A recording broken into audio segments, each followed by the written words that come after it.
Beneath the ruins of Rome, buried under layers of empire and legend, there's another civilization, one that came first, one that built cities, ruled the seas, buried their dead in painted palaces underground, and then, according to almost everything you learned in school, just disappeared.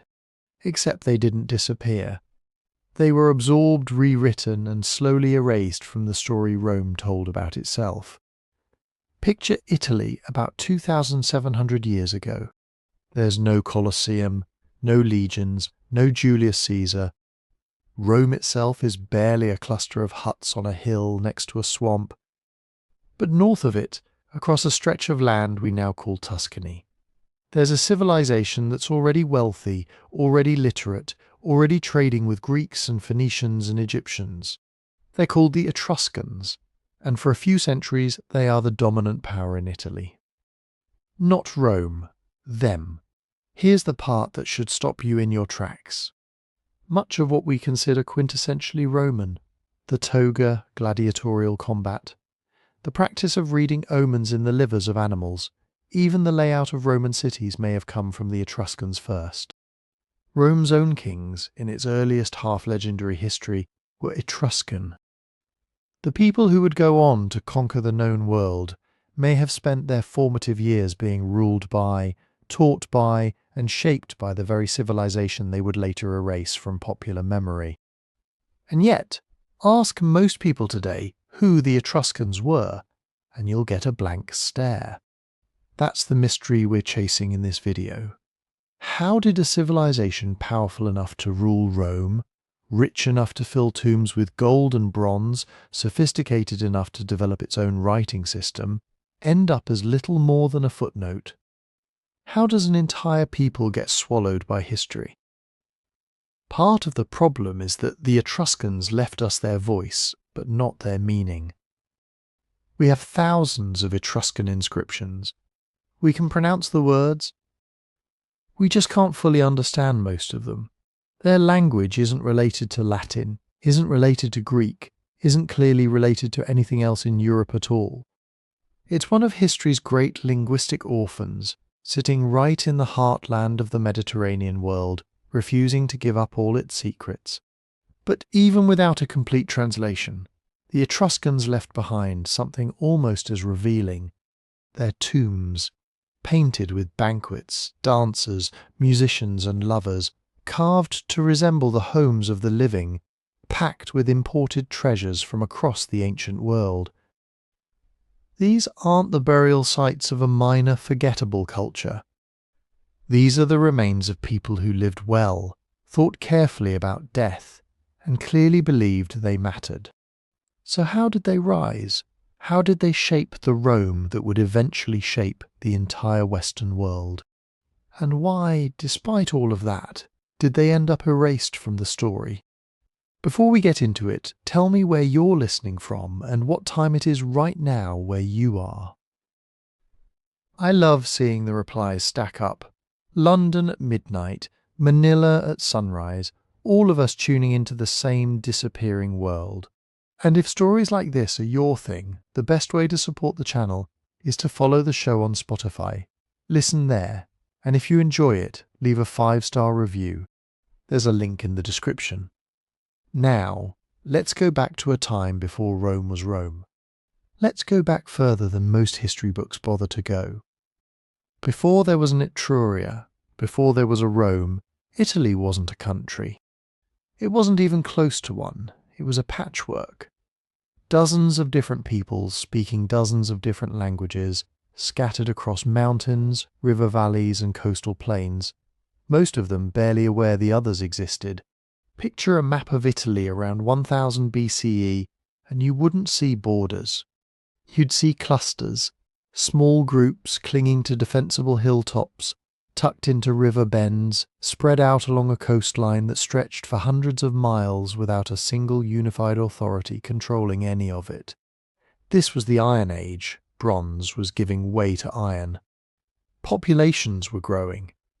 And in the region we now call Central Italy, something was stirring that archaeologists eventually gave a name to: Villanovan. Now the Villanovans weren't a nation. They didn't call themselves that. The name comes from a 19th century excavation near Bologna, a place called Villanova, where archaeologists found something unusual. Cremated remains stored in distinctive biconical urns, sometimes topped with helmet-shaped lids, buried alongside bronze tools and weapons that showed a level of craftsmanship nobody expected from this period. These weren't scattered farmers barely surviving. These were communities organizing themselves, developing shared burial customs, trading metal goods across surprisingly long distances. And here's the part that matters most for our story. The Villanovan culture appears concentrated in exactly the region that would later become Etruria. Same hills, same rivers, same coastline. Most archaeologists today see the Villanovans not as a separate people who vanished, but as the direct ancestors of the Etruscans themselves. An earlier chapter of the same story, not a different book entirely. Around the 8th century BCE, these scattered Villanovan settlements began consolidating. Villages merged into larger towns. Towns began fortifying themselves. Elite families started emerging, distinguishing themselves through wealth, through control of resources, through connections to trade networks that reached beyond Italy's shores. This is the transition scholars point to when they talk about the birth of Etruscan civilization, not a sudden arrival, a slow crystallization of something that had been forming for centuries. So where exactly was this happening? If you want to place Etruria on a map, think of the boot of Italy and focus on the calf, the region we call Tuscany today, stretching south into what's now northern Lazio, and reaching east into parts of Umbria. This wasn't a small patch of land. It covered roughly the area between the Arno River in the north and the Tiber River in the south, a stretch of territory rich enough and varied enough to support a genuine civilization, rather than just a cluster of villages.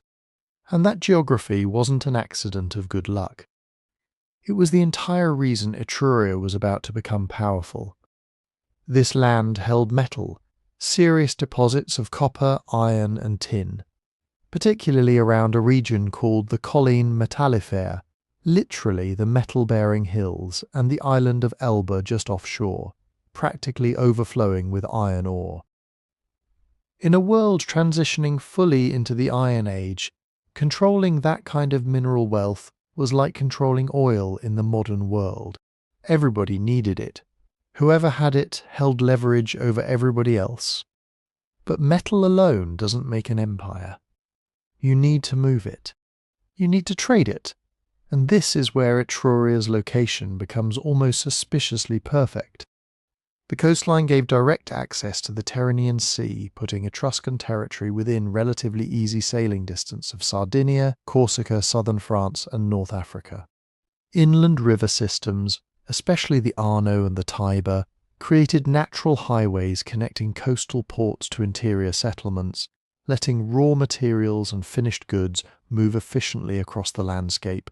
Add fertile agricultural land capable of supporting a growing population, and you have every ingredient necessary for a civilization to take root and flourish. Resources to extract, roots to move them, food to sustain the people doing the extracting and the moving. Etruria had all three, layered on top of each other in one relatively compact region. Compare that to Rome. While Etruscan settlements to the north were already growing into fortified towns, with organised elites and long-distance trade connections, the site of Rome was still just that, a site, a scattering of huts on the Palatine Hill, surrounded by marshland that hadn't yet been drained, populated by farmers and shepherds who had no writing system, no monumental architecture, no navy, nothing resembling the wealth accumulating just to the north. If you travelled through Italy in the 8th century BCE, and someone asked you which settlements looked destined for greatness, Rome wouldn't have made the list. Etruria would have. This is the world we're stepping into. A fragmented Italy slowly organising itself into something more complex. A Villanovan foundation, transforming into distinctly Etruscan cities, a landscape practically engineered by geography to produce wealth and power, and a small, unremarkable settlement to the south that nobody, least of all the Etruscans, would have guessed was about to change everything. But before Rome enters the picture in any meaningful way, we need to answer a more basic question. Where did these people actually come from?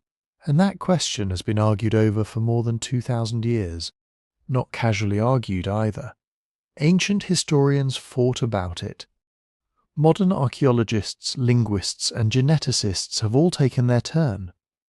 Every generation thinks it has finally solved the mystery. Then a new tomb gets excavated, a new inscription gets translated, a new set of ancient DNA results appears, and suddenly the answer gets complicated again. Because the Etruscans left us a problem that Rome never did. Rome told its own story constantly. In inscriptions, histories, laws, monuments, speeches, coins. Rome wanted you to know where it came from. The Etruscans left thousands of inscriptions, but very few texts long enough to explain their past in their own words. We know what outsiders said about them. We know what their graves, cities, and genes can tell us. But the moment we ask, where did you come from? The Etruscans themselves mostly go silent. The most famous answer came from the Greek historian Herodotus, writing in the 5th century BCE. According to him, the Etruscans came from Lydia, a kingdom in western Anatolia, in what is now Turkey. Herodotus tells a dramatic story. Lydia was hit by a terrible famine. The suffering went on for years, so the Lydian king divided his people in two. One group would remain at home, the other would leave, led by the king's son, Tyrannus. They crossed the sea, reached Italy, and became the people the Greeks called the Tyrrhenians, the people we call the Etruscans. It's a great story. A famine, a prince, a desperate migration across the Mediterranean. And it seems to explain something that puzzled Greek and Roman writers even then. The Etruscans looked different from many of their Italian neighbours. Their language sounded different. Their religious practices were unusual. Their cities were wealthy, sophisticated, and deeply connected to the eastern Mediterranean. So maybe, Herodotus suggested, they had come from the east. For centuries, that was the dominant explanation. The Etruscans were imagined as outsiders, seaborne arrivals from Anatolia who landed on Italy's western coast, displaced the local population, and built a new civilization almost from scratch. But there was a problem.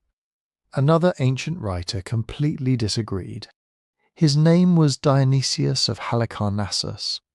He was a Greek historian living in Rome around the end of the 1st century BCE, and he dismissed the Lydian story outright. The Etruscans, he argued, were not immigrants from Asia Minor. They were indigenous to Italy, native to the land they occupied, a people who had developed there over a very long time. Dionysius didn't say this just to be difficult. He pointed out that the Etruscans had their own language, their own customs, and their own way of life. They did not seem to him like a transplanted version of the Lydians. And unlike Herodotus, Dionysius was writing much closer to Etruscan territory, surrounded by the physical remains of their civilization. So right from the beginning we have two competing stories. One says the Etruscans arrived from across the sea. The other says they were already there. And the frustrating part is that both stories contain something worth taking seriously. Start with archaeology. If Herodotus were describing a huge migration from Lydia into central Italy around the beginning of Etruscan history, archaeologists would expect to see a sharp break in the record. New settlement patterns, new burial customs appearing suddenly, a population abandoning its old material culture and replacing it with foreign traditions overnight. That is not what we see. What we see in central Italy is the Villanovan culture we just talked about gradually becoming more complex. The same regions remain occupied, the same communities grow larger. Burial customs change, but not in a way that looks like one people simply being replaced by another. Iron Age villages develop into towns, towns develop elite classes begin importing luxury goods, building larger tombs, and displaying power in ways their ancestors could not. In other words, Etruscan civilization looks archaeologically like it grew out of the Villanovan world already rooted in Italy. That is why most archaeologists reject the simple version of the Lydian migration story. There is no clear evidence for an enormous invading population sweeping into Tuscany and creating Etruria from nothing. The transformation was real, but it was gradual. It took generations, probably centuries. But then language makes everything messy again. The Etruscan language was not Indo-European. That matters because by the first millennium BCE, Indo-European languages were spoken across much of Europe and parts of Asia. Latin was Indo-European. Greek was Indo-European. The languages of many of Italy's neighbouring peoples were Indo-European. Etruscan was not. It used an alphabet adapted from Greek, which means we can read many of its letters aloud. But reading the letters is not the same as understanding the language. Imagine finding a book written in Hungarian using English letters. You could sound out every word and still have no idea what it means. That is close to the problem with Etruscan. We can identify names. We can recognize family relationships, titles, numbers, ritual formulas, and common words from repeated inscriptions. We know enough to say it was a real complex language used in law, religion, trade, and daily life. But it does not fit neatly into the major language families around it. And it has a few strange relatives in the Alps. An ancient language called Rhaetic appears to have been related to Etruscan. On the island of Lemnos in the northern Aegean, far closer to Anatolia than Italy, archaeologists found an inscription written in a language remarkably similar to Etruscan. Together, scholars often group these languages into what they call the Tyrsenian family. Now that sounds like proof of Herodotus. Etruscan-like language on an Aegean island. Case closed. They came from the east. Except it isn't that simple. The Lemnian inscription dates to roughly the 6th century BCE, when Etruscan sailors, merchants, mercenaries and traders were active all over the Mediterranean. Did migrants from the Aegean bring the language west into Italy long before? Maybe. Did Etruscans travel east and leave their language on Lemnos? Also possible, did both languages preserve traces of a much older population spread around the Mediterranean before Greek and Latin became dominant? That possibility exists too. Language can preserve ancient connections.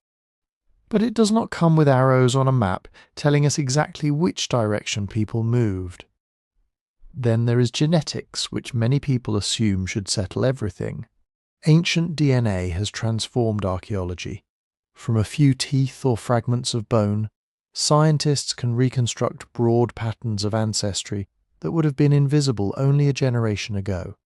And the genetic evidence from Etruscan-era burials tells us something important. The Etruscans sampled so far were genetically very similar to other populations living in central Italy during the Iron Age.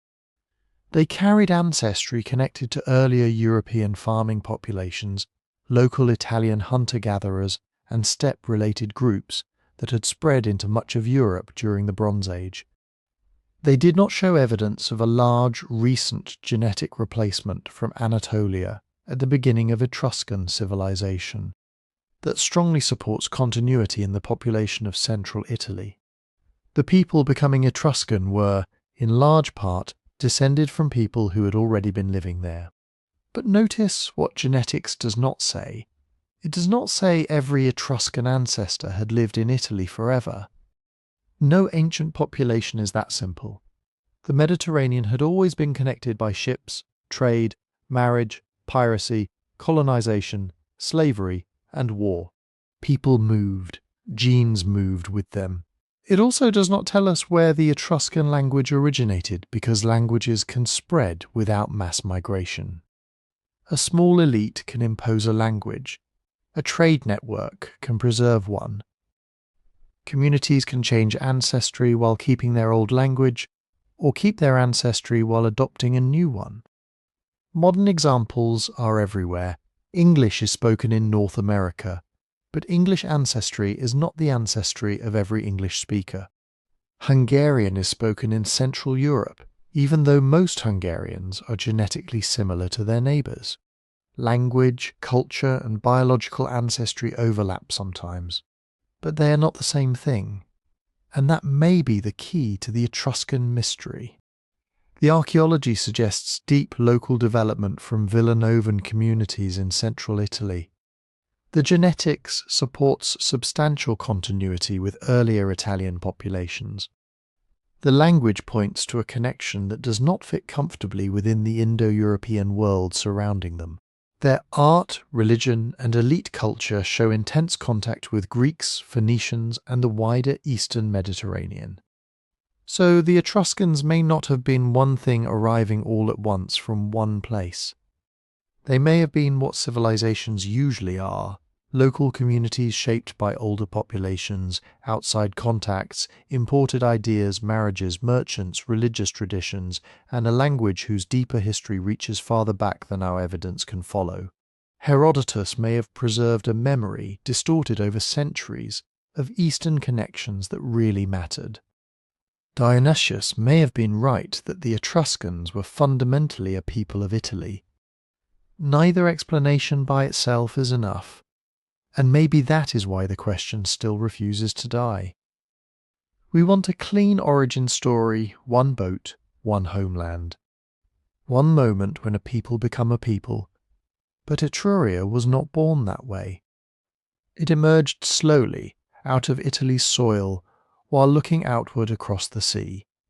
And once those scattered communities began turning into powerful cities, nobody in central Italy would be able to ignore them. And that transformation was extraordinary. Around the 9th and 8th centuries BCE, central Italy was still a landscape of villages. Communities occupied defensible hilltops, clusters of huts built from timber, clay, and thatch. Families buried their dead in small cemeteries outside the settlement. Most people farmed, raised animals, worked metal, and lived within a world defined by the next valley, the next river crossing, the next harvest. Then, over the course of several generations, those villages began doing something new. They expanded, not just one house becoming two, or one family becoming three. Separate settlements began merging across entire plateaus and hilltops. Cemeteries grew larger. Burials became richer. Paths became roads. Huts gave way slowly to more durable buildings. Land that had once held scattered communities was reorganized around major centers with surrounding territories. This was not a sudden miracle. Nobody woke up one morning and announced, "We are building a city." It was more like a slow accumulation of power. More people, more food, more trade, more wealth concentrated in the hands of a few families. And eventually more need for organization. If you control a hilltop settlement, that is one thing. But if you control the fields below it, the roads passing through it, the river port nearby, the mines in the hills, and the labour of hundreds or thousands of people, you need rules. You need authority. You need people who can command work, settle disputes, organise defence, and make sure grain reaches storage pits before winter. That is how villages became cities. By the 7th century BCE, Etruria was no longer a loose collection of Iron Age farming communities. It was a region dominated by powerful urban centres. Each one had its own territory, its own aristocratic families, its own sanctuaries, its own markets, and eventually its own political interests. Veii stood just north of the Tiber River, dangerously close to the small Latin settlement that would become Rome. Its position gave it access to fertile land, river routes, and the salt resources near the coast. For centuries, Veii would be one of Rome's most important rivals. Not some distant foreign kingdom, a massive, wealthy Etruscan city sitting almost within sight of Rome's future borders. Further north was Tarquinia, rising above the Tyrrhenian coast. Today it is famous for its painted tombs, but those tombs are only the underground shadow of a living city that once controlled a substantial territory. Tarquinia's elites filled their burial chambers with scenes of feasting, dancing, hunting, music and games. They wanted the dead to remain surrounded by the pleasures and status they had enjoyed in life. Then there was Cerveteri, known to the Etruscans as Caeri. Its cemetery is so immense that it feels less like a burial ground and more like a city of the dead. Roads run between tombs. Some tombs were built to resemble houses complete with doorways, roof beams carved into stone, benches, chambers and spaces for entire families. The message was unmistakable.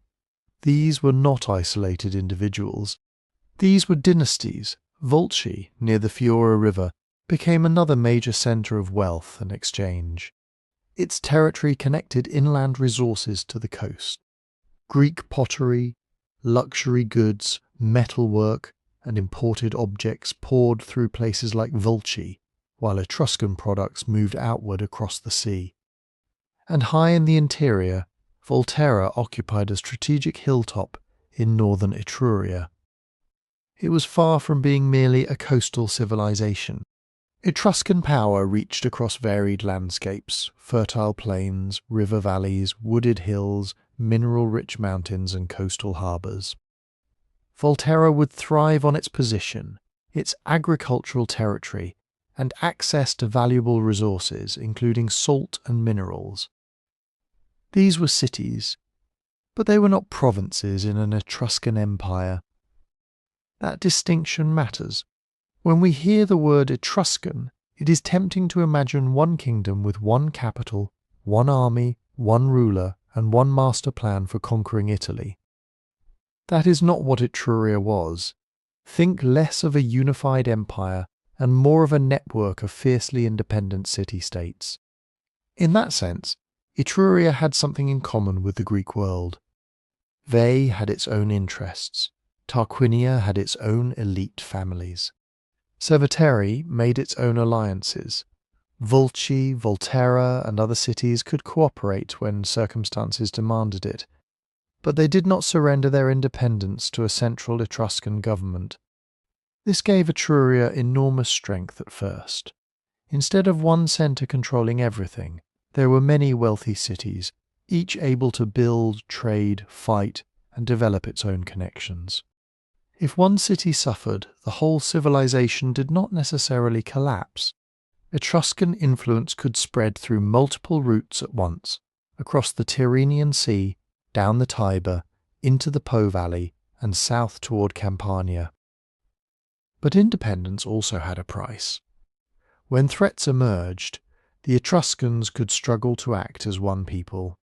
A city might care more about its local rival than a distant danger.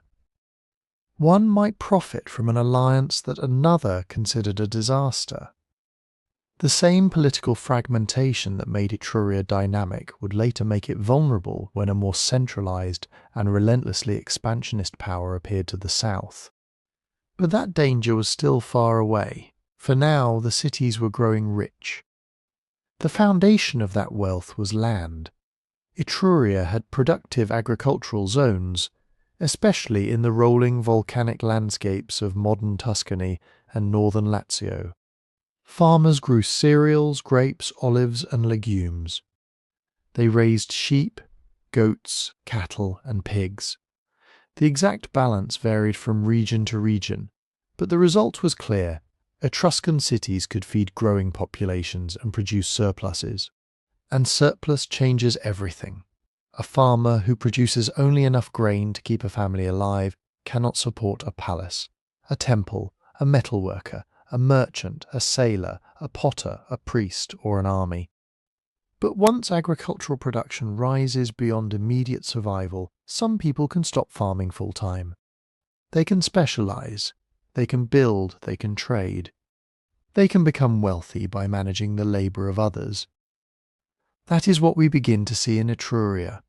Elite families accumulated land, livestock, imported luxuries, and control over labor. Their tombs reveal the results. Some burials from the 8th and 7th centuries BCE contain weapons, elaborate jewelry, bronze vessels, chariots, fine pottery, and goods imported from Greece and the Eastern Mediterranean. These objects were not random decorations. They were public statements. This family has power. This household has connections across the sea. This person lived above ordinary people and will remain above them even in death. Mining made those statements even louder. Etruria possessed one of the great mineral regions of ancient Italy. In the hills of southern Tuscany and on the island of Elba, communities could access iron ore. Elsewhere there were deposits of copper, lead, silver, and other metals. Iron in particular was transformative. It meant tools for agriculture, weapons for warfare, hardware for construction, and products for trade. The Etruscans did not simply dig metal from the ground and keep it for themselves. They organized extraction, smelting, transport, and exchange on a large scale. Forests were cut for charcoal. Ore was processed in furnaces. Metal moved by road and river to workshops and ports. From there it could reach markets across the Mediterranean. This was an economy with supply chains long before anyone used that phrase. And trade connected Etruria to a much wider world.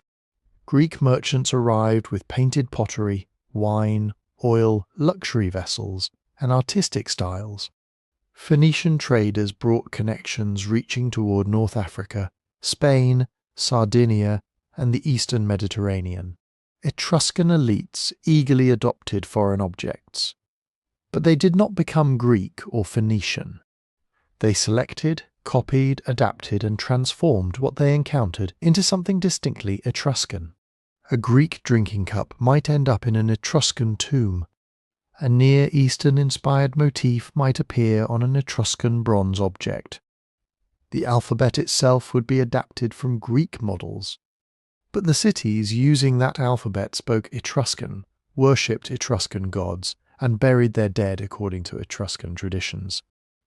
Outside influence did not erase local identity, it helped power it. As these cities expanded, they also needed a way to manage relationships with one another. Ancient sources speak of an Etruscan league, often described as a federation of 12 major cities. The number 12 may have held religious importance, and the exact membership may not have been fixed in every period. But the basic idea is credible. Leading Etruscan communities gathered at a shared sanctuary called the Fanum Voltumnae, the Sanctuary of Voltumna. There representatives could meet, conduct religious ceremonies, celebrate festivals, and perhaps discuss common concerns. Perhaps that word matters, because the League was not a Roman Senate. It was not a central parliament issuing laws to all Etruscans. It did not command a permanent united army. Its strongest role seems to have been religious and ceremonial, creating a sense that the cities belonged to a larger cultural world even while they remained politically separate. So Etruria had unity, but not unity of command. It was a civilization tied together by language, religion, trade, elite culture and shared customs. But it was divided into competing city-states, each proud of its own history and power. And for a time that system worked brilliantly. Across central Italy, hilltop villages had become fortified cities. Farming communities had become aristocratic societies. Local metalworkers had become part of Mediterranean trade networks. Tombs grew into underground palaces for the dead, while temples, roads, ports, and workshops transformed the world of the living. Before Rome built its empire, Etruria had already shown Italy what urban power could look like. and the wealth flowing into those cities would soon carry Etruscan influence far beyond the hills where it began. What exactly was flowing into those cities? Not just grain, not just livestock, not just the ordinary products of an agricultural society. Etruria sat on something far more valuable, metal. In the ancient world, control of metal was power in almost its purest form. Iron could become plowshares, axes, nails, knives, spearheads, swords, hinges, chains, tools for quarrying stone, tools for cutting timber, tools for making every other tool. Copper, especially when alloyed with tin to create bronze, became vessels, armour, statues, jewellery, mirrors, fittings and prestige objects meant to be seen and remembered. And Etruria had both the ore and the people capable of turning it into wealth. The great prize was iron. Off the Tuscan coast lies Elba, an island now known to many people because Napoleon was once exiled there. But long before Napoleon, Elba was famous for something much more important, extraordinarily rich deposits of iron ore. Ancient writers noticed it. Archaeology confirms it. On Elba, iron-bearing rock could be extracted in quantities that made the island one of the major mineral sources in the western Mediterranean. In some places, the ore was so visible and so abundant that it must have seemed like the island itself had been built from metal. But finding ore is only the beginning. Iron does not come out of the ground as a ready-made sword. You have to mine it, break it apart, sort it, transport it, roast it, smelt it, hammer it, refine it, shape it. And every stage requires labour, skill, fuel, organisation, and somebody with the power to command all of it. The Etruscans built that system. Much of the ore from Elba was shipped across the narrow channel to the mainland, especially to the coastal city of Populonia. There, archaeologists have found enormous accumulations of slag, the waste material left behind by smelting. These heaps are the industrial footprints of an ancient economy. Mountains of discarded debris created because furnaces had been operating again and again, generation after generation processing ore on a scale far beyond a village blacksmith making a few knives.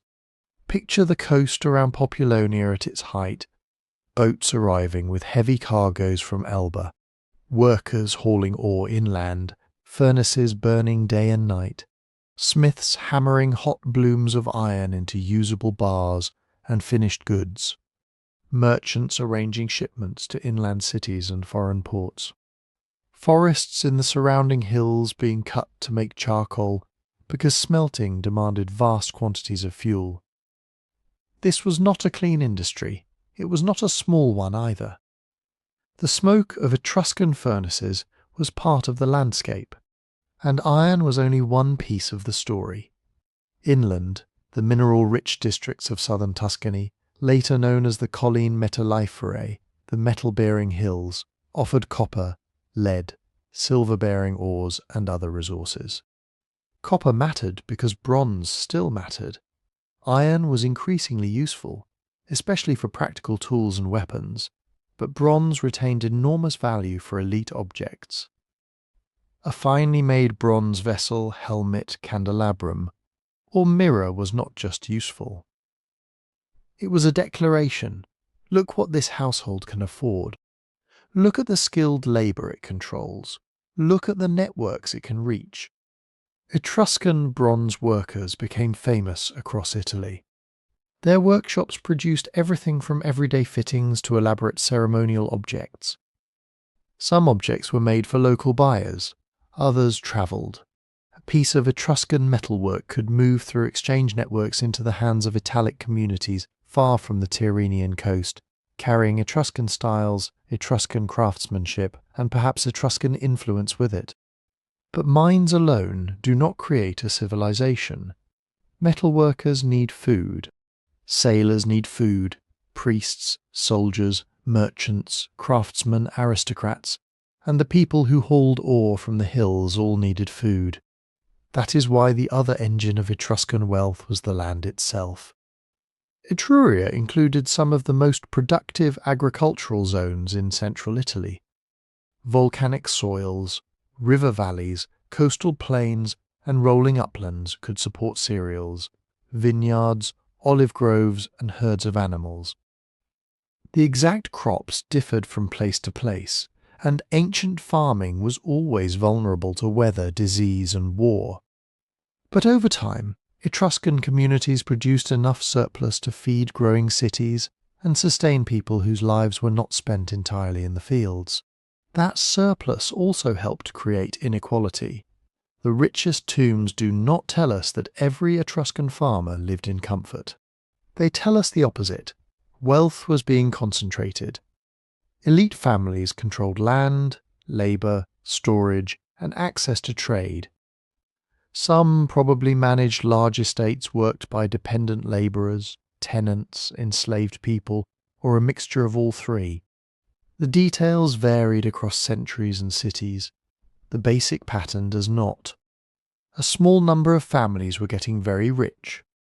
They could invest in mines, they could own ships or finance voyages, they could sponsor temples, feasts, games, and military expeditions. They could bury their dead beneath massive mounds, with chambers full of objects that ordinary households could never have possessed. And those tombs are one of our best windows into Etruscan prosperity. Open an elite Etruscan burial, and you may find Greek painted pottery, fine drinking cups from Corinth or Athens, imported wine containers, ivory carvings, glass ornaments, gold jewellery made with astonishing precision, bronze cauldrons and incense burners, weapons, chariots, exotic materials that had travelled from regions the dead person would likely never see. These objects were not simply souvenirs, they were evidence of participation in a Mediterranean world.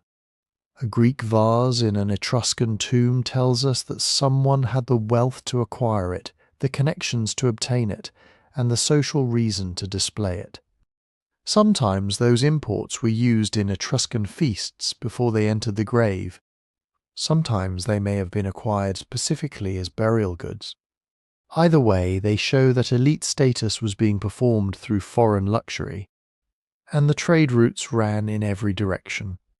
Greek merchants came west, seeking metals, timber, foodstuffs, and access to Italian markets. Etruscans traded with settlements in southern Italy, with Greek communities in Sicily, and with Italic peoples across the peninsula. Goods moved north toward the Po Valley, east across the Apennines, south through Campania, and west across the Tyrrhenian Sea. Then there were the Phoenicians. These sailors and traders connected ports from the Levant to North Africa, Sardinia, Iberia, and beyond. Their western networks brought Etruscans into contact with a commercial world stretching far past Italy. Sometimes Greek and Phoenician interests competed. Sometimes Etruscan cities dealt with both. The Mediterranean was not divided into neat cultural boxes. It was crowded, dangerous, profitable, and constantly changing. Carthage became especially important. Founded by Phoenician settlers in North Africa, Carthage grew into a major maritime power. Etruscan and Carthaginian interests often overlapped, particularly in the Tyrrhenian Sea and around Corsica and Sardinia. Later traditions describe cooperation between them against Greek expansion.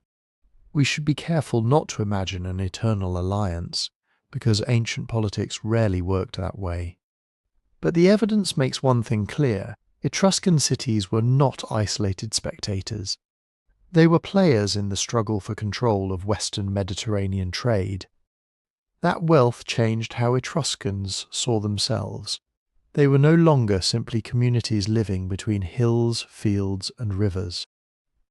They were connected to distant ports, foreign goods, and international rivalries. Their elites drank from Greek cups, wore gold and amber, commissioned bronze masterpieces, and buried their dead with objects gathered from across the known world. But wealth has a dangerous side. Iron can become a plough. It can also become a spear. Trade can enrich a city. It can also pull that city into conflicts born far beyond its walls. And as Etruscan ships, merchants and warriors moved deeper into the Mediterranean, they would soon encounter rivals who wanted the same routes, the same islands, and the same riches. The sea was the next battlefield. Not a battlefield of open water alone, though there would be battles.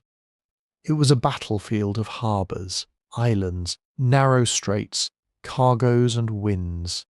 Control the right stretch of coast, and you could protect your merchants, tax foreign ships, move metal from Elba, and decide who reached the markets of Italy. For the Etruscans, the Tyrrhenian Sea was not an empty space west of the peninsula. It was their highway. Look at a map of ancient Italy.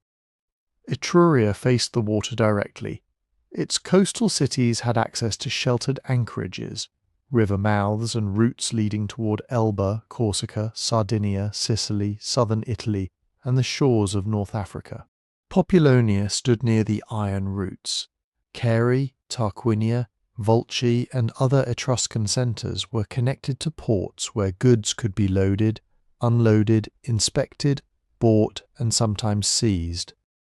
A ship leaving an Etruscan harbour might carry iron bars, bronze goods, wine, grain, timber, pottery, or enslaved people. It might return with Greek ceramics, luxury oil, worked ivory, dyes, spices and objects from lands far beyond the horizon. And every voyage created wealth for someone. The captain, the merchants, the aristocrats who financed the ship, the city that controlled the harbour, the temple that received a share of the profits, the craftsmen who made the goods, the farmers and miners whose labour filled the cargo holds. This is why sea power mattered. A rich coastal city could not simply produce valuable things. It had to get them safely across water filled with competitors. The Greeks were among the most important of those competitors. Greek settlers had already established colonies throughout southern Italy and Sicily. They called this region Magna Graecia, Greater Greece. From there, Greek merchants and settlers pushed farther west, toward Corsica, Sardinia, southern France, and Spain. To the Etruscans, this was not some distant story. Greek ships were appearing in waters close to home, seeking the same metals, the same markets, and the same strategic islands. And Greek writers often had a name for the people who challenged them at sea: pirates. They accused the Etruscans, sometimes called Tyrrhenians in Greek sources, of piracy, kidnapping, and raiding. In Greek myth, Tyrrhenian pirates even capture the god Dionysus, only to discover too late that their prisoner is divine. It is a great story. It is also not neutral reporting. The Greeks wrote most of the surviving literary accounts, and they tended to see the Mediterranean through Greek eyes. A foreign ship that demanded payment, intercepted cargo, raided a settlement, or blocked Greek expansion could easily become a pirate ship in a Greek narrative. That does not mean Etruscan sailors were innocent merchants who never attacked anyone. Ancient maritime trade was dangerous. Raiding, private violence, seizure of cargo, and kidnapping were common across the Mediterranean. Greeks did these things, Phoenicians did these things. Later, Romans did them on an industrial scale when it suited their interests. The line between trader, raider, naval officer, and pirate could be very thin, but Greek accusations tell us something important. The Etruscans had enough ships, enough reach, and enough control over the Tyrrhenian to become a serious obstacle. Nobody writes angry stories about a people who cannot interfere with them. By the 6th century BC, the struggle was intensifying around Corsica and Sardinia. These islands were not prizes, because they were beautiful, though they were. They mattered because they sat on the sea lanes. Corsica lay between Etruria and the western Mediterranean. Sardinia had mineral wealth, fertile land, and strategic harbours. Whoever influenced these islands could shape movement between Italy, North Africa, Iberia, and the Greek colonies of the West. This is where Carthage entered the story. Carthage was not simply another trading city.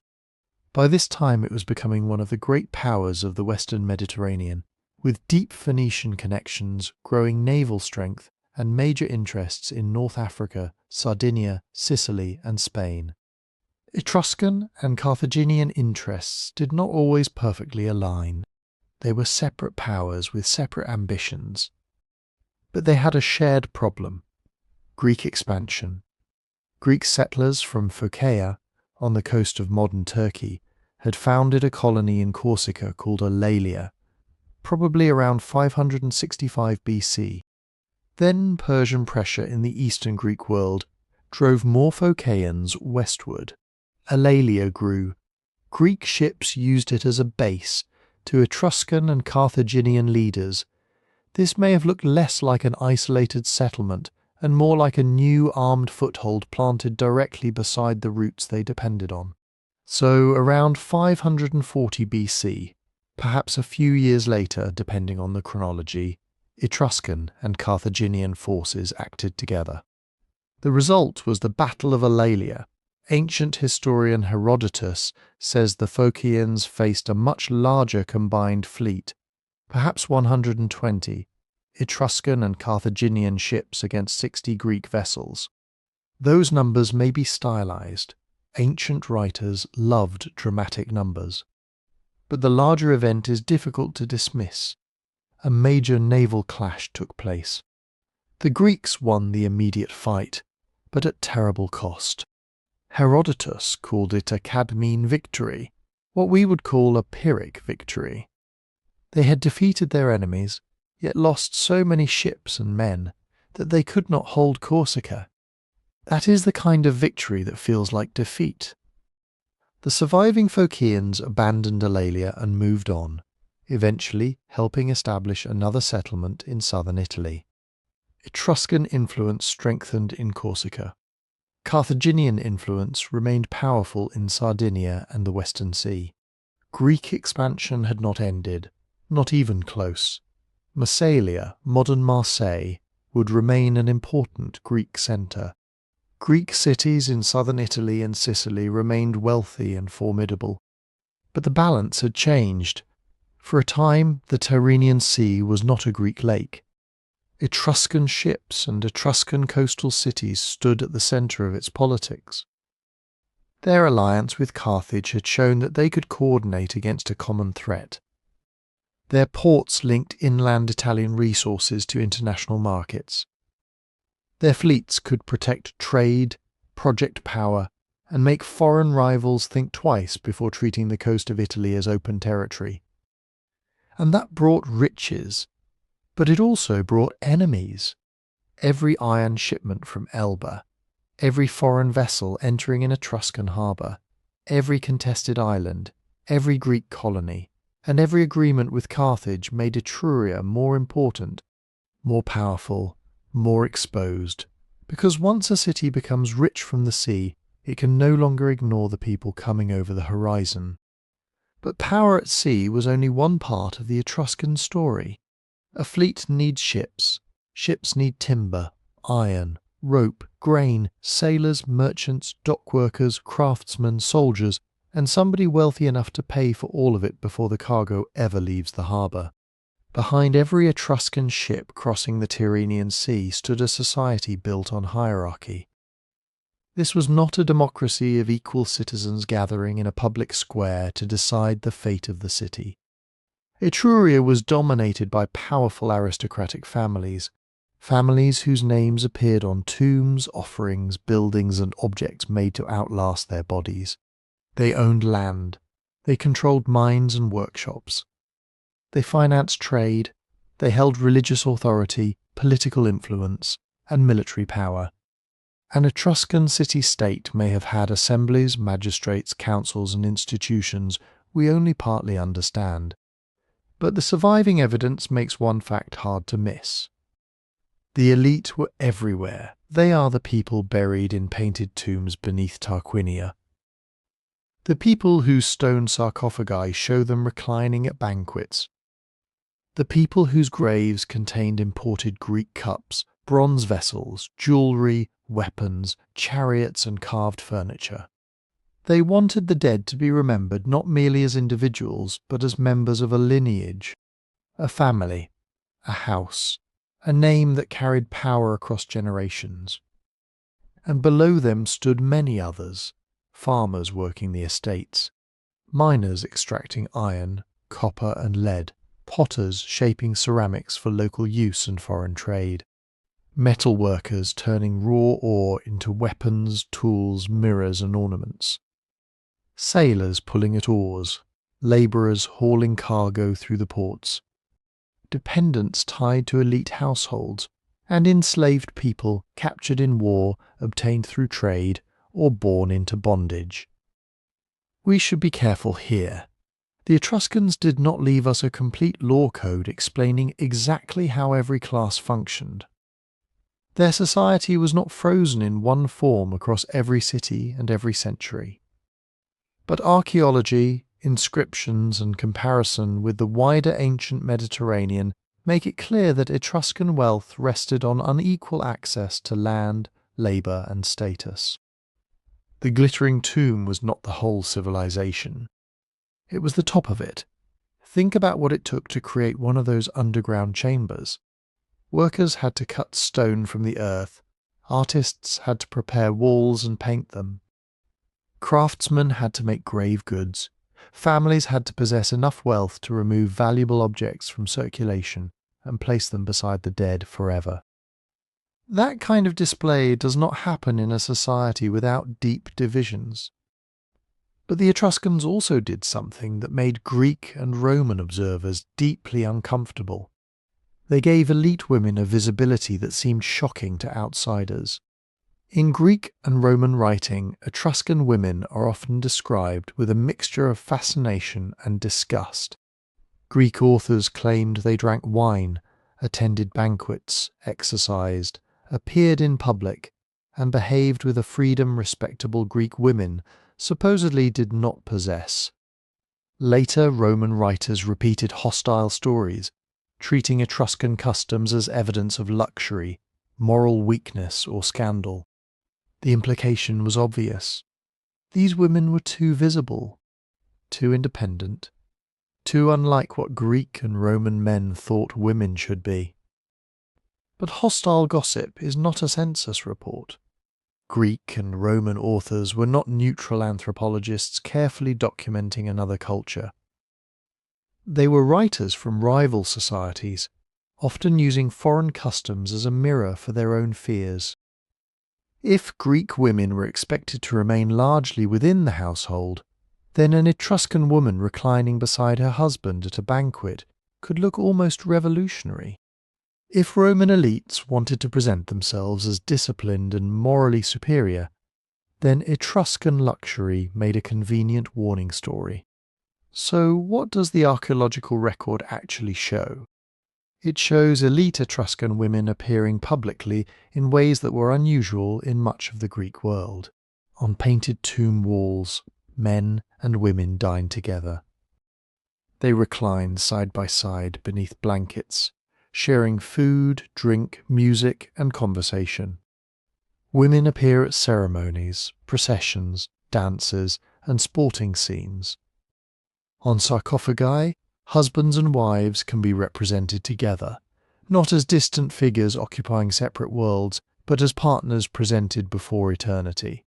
One of the most famous examples is the sarcophagus of the spouses from Cerveteri. A man and woman recline together as if attending a banquet that has somehow continued beyond death. They are not portrayed as strangers. Their bodies turn toward each other. Their gestures suggest intimacy, performance, and shared status. That matters. In many Greek funerary traditions, a woman's public identity was more tightly constrained. In Etruria, at least among the elite who could afford these monuments, Women could be named, depicted, and remembered in ways that gave them a much more visible place in family life. Inscriptions make this even clearer. Etruscan naming practices often preserved both sides of a person's ancestry. A man might be identified by his personal name, his family name, and his father's name. But in many cases, inscriptions also recorded the mother's name. Women themselves could be identified by their own family names, rather than disappearing entirely behind a husband's identity. That may sound like a small detail. It is not. A name is a claim. It tells people where you belong, whose bloodline you carry, what inheritance you might possess, and which powerful network stands behind you. In a society organized around aristocratic houses, genealogy was political. To record a mother's lineage was to acknowledge that her family mattered too. Some women seem to have owned property or controlled wealth, though the evidence is uneven and should not be exaggerated. We cannot simply project modern ideas of legal equality onto ancient Etruria. Elite visibility did not mean every woman had freedom. A richly dressed woman in a tomb painting tells us little about the life of a farm worker, a servant, or an enslaved woman. And that is the trap. The painted banquets are seductive. They make Etruria look like a land of music, wine, glamorous couples, and women enjoying freedoms denied elsewhere. But tomb art was made by the wealthy, for the wealthy to project a particular image of themselves. It is closer to a family monument than an ordinary day. The people serving at the banquet may be smaller, less prominent, or unnamed. The workers who made the cups, raised the food, stitched the clothing, and carved the tomb rarely speak to us directly. Their lives survive mostly as shadows around elite display. Still, those shadows tell us something important. Etruscan society was not simply Greek society in Italian clothing. It was not Roman society before Rome became powerful. It had its own rules of family, rank, public identity, and ritual. Its aristocrats measured status through lineage and display. Its women, at least in the upper ranks, occupied a public and commemorative role that astonished neighbouring cultures. Its lower classes carried the burden that made elite splendour possible. And all of it was held together by one obsession: knowing who you were, knowing whose family you belonged to, knowing your place among the living, the dead, and the generations still to come. Because for the Etruscans, identity was not just written on a grave. It was performed at the table inherited through blood, displayed before the city, and carried with you into the next world. And that next world is where the Etruscans left us some of their most vivid evidence. Not in palaces, not in government buildings, in tombs. Beneath the hills around places like Tarquinia, Cerveteri, and Chiusi, wealthy Etruscan families created underground chambers for their dead. Some were designed like houses, complete with carved beams, doorways, beds, and furniture. Others were painted with scenes so lively that, for a moment, death seems almost absent. Men and women recline at banquets. Guests raise cups. Servants move through the room. Musicians play double pipes, lyres, and percussion. Dancers twist their bodies in long flowing lines. Athletes wrestle, race, box, and compete before crowds. The dead were buried underground, but the walls around them were alive. Imagine entering one of these chambers in the 6th or 5th century BC. Torchlight catches painted figures against bright backgrounds. A musician lifts an instrument to his lips. A dancer takes another step that he has been taking for more than 2,500 years. A banquet guest reaches toward a cup that will never be emptied. This is one reason Etruria feels so strangely close to us. Their written language remains difficult and incomplete. Their histories survive mostly through outsiders, but their tomb painters left scenes of bodies moving, eating, celebrating, competing, flirting, mourning, and performing rituals that mattered enough to carry into death. Or at least that is what it looks like. And that phrase matters, because a tomb painting is not a window opened directly onto ordinary Etruscan life. It is a carefully made statement. The people who commissioned it were rich. They chose what was worth showing. A painted feast may reflect a real elite custom. It may also represent an idealized memory, a religious ceremony, a funeral banquet, or a promise that the dead would continue to enjoy status beyond the grave. Possibly all of those things at once. The Etruscans did not divide life and death as neatly as we often do. A banquet could be pleasure but also ritual. Music could entertain, but also mark a sacred occasion. Athletic games could be sport, but also a ceremony honouring the dead. Displaying wealth could celebrate a family, but also protect its memory against oblivion. Think about the message these tombs sent. This person did not vanish. This family still mattered. Their house was still powerful. Their name would continue beneath the earth, surrounded by proof that they had lived with abundance, dignity, friends, music, and ritual attention. The famous Tomb of the Leopards at Tarquinia gives us one version of that message. Elite diners recline beneath brightly painted animals. Musicians and servants stand nearby. The scene feels warm, social, almost relaxed. It has often been treated as evidence of Etruscan enjoyment of the good life: wine, food, company, and the public presence of women alongside men. That interpretation is not baseless. Banqueting was clearly important in Etruscan elite culture. But it can also mislead. These are not snapshots taken at a casual dinner. The banquet was one of the ancient Mediterranean's great symbols of rank. Who reclined, who served, who received the finest cup, who sat beside whom, who could afford imported wine and elaborate vessels. None of this was accidental. The feast displayed hierarchy even as it celebrated community. The same is true of music.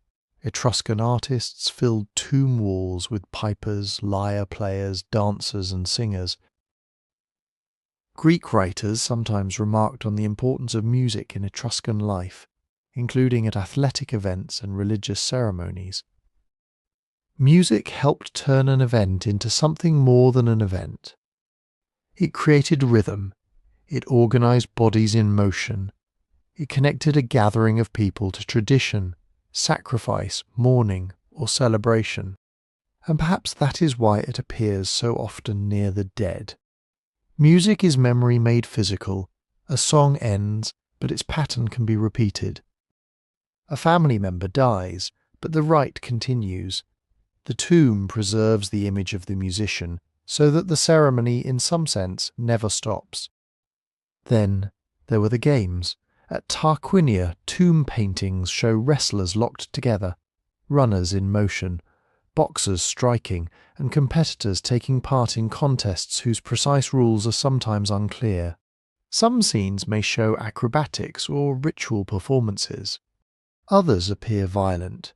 One famous set of images includes a bizarre game involving a masked figure, a dog, and a bound man.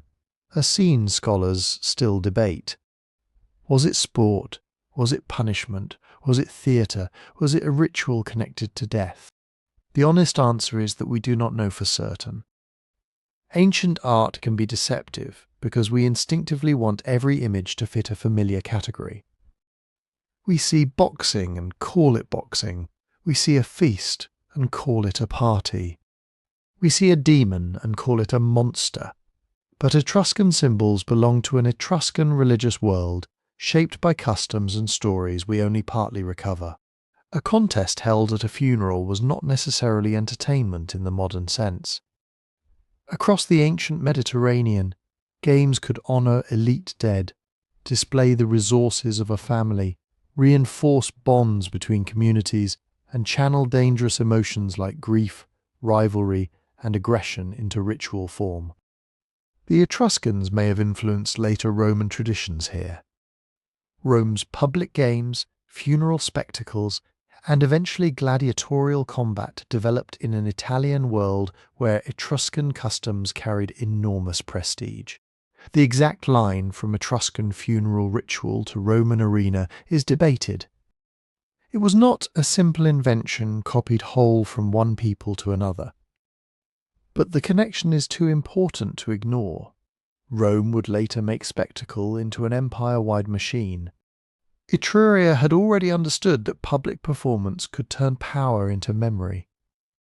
But the tomb paintings change over time. Early and middle Etruscan tombs often present death through images of feasting, dancing, hunting, athletic competition, and prosperous family life. The mood can seem astonishingly joyful. Death is present, obviously. The entire chamber exists because someone has died, but it does not always dominate the image. Later, especially from around the 4th century BC onward, the atmosphere often grows darker. The dead may be shown travelling toward another realm. Winged figures appear. So do frightening guardians and underworld beings, including Charon, an Etruscan demon associated with death, and Vanth, a winged female figure who appears at moments of violence and transition. These beings were not necessarily evil in the modern sense. They may have been guides, escorts, guardians, or forces that stood at the boundary no living person could avoid. But their arrival changes the emotional temperature. The afterlife is no longer only a continuing banquet. It can be a journey, a crossing, a confrontation with powers beyond human control. Why did this happen? Part of the answer may be changing religious ideas. Part may reflect growing contact with Greek myths of the underworld. Part may reflect the political pressures of later Etruscan history when powerful city-states faced invasion, Roman expansion, and the slow collapse of their independence. But we should resist making the story too neat. A darker tomb does not prove an entire civilization became more fearful. Art changes for many reasons: fashion, local tradition, family preference, foreign influence, and the individual circumstances of death. Still, the contrast is real enough to feel. In the earlier tombs, the dead seem surrounded by life. In the later ones, they often stand at the edge of something unknown. And maybe that is the deepest truth in all this painted splendour. The Etruscans celebrated the body because bodies die. They painted wine, dance, sport, marriage, family, and music because none of these things lasts forever. The tomb was not simply a place to hide a corpse. It was a machine for defeating forgetting. A family placed its dead inside a painted world and declared, "This person lived. This person belonged. This person feasted, competed, loved, ruled, and was remembered." But even the richest tomb could not answer the question waiting beyond its painted walls. What exactly happens after death? For the Etruscans, that question was not abstract philosophy. It was urgent, and they believed the gods had left signs everywhere for those trained to read them.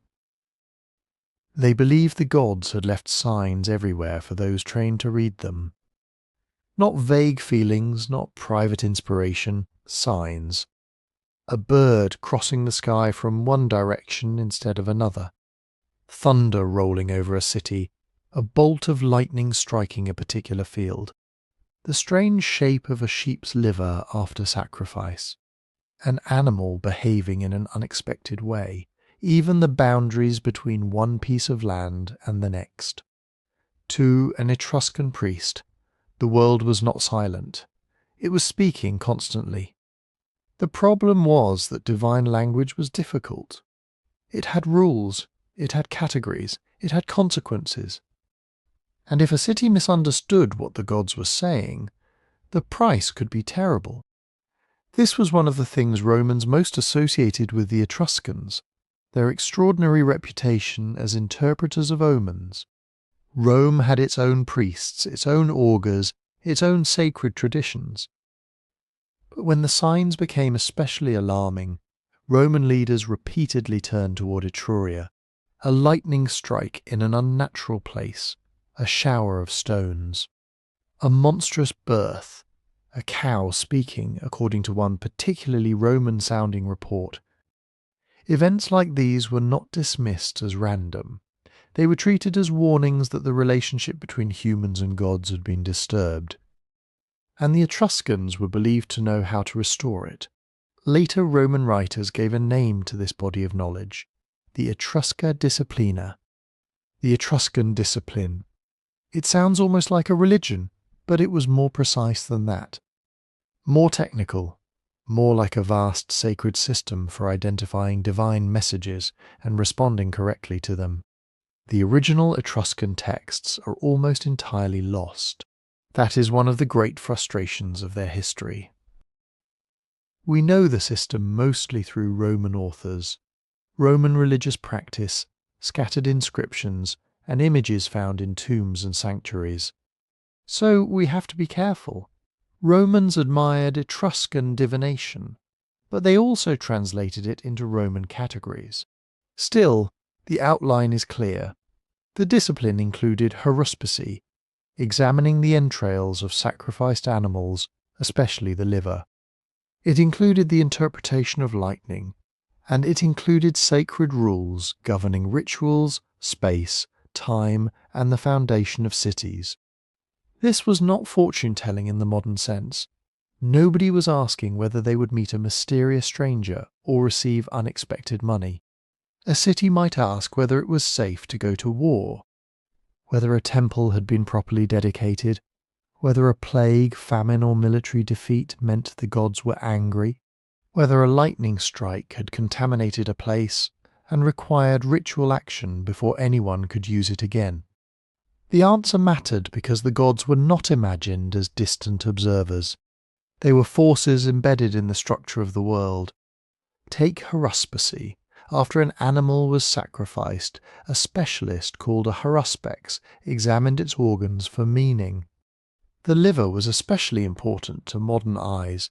That can seem bizarre. But the logic was powerful. The animal had been offered to the gods. Its body had become a map of divine intention. A famous bronze model of a sheep's liver, found near Piacenza in northern Italy, gives us a glimpse into this system. The object is divided into sections, many labelled with the names of deities. It may have been used as a teaching tool, allowing priests to learn which region of the liver corresponded to which god. Imagine the level of training involved. You did not simply look at a liver and improvise. You had to know the sacred map. You had to recognize irregularities. You had to understand which divine power might be sending the message. And then you had to know what response was required.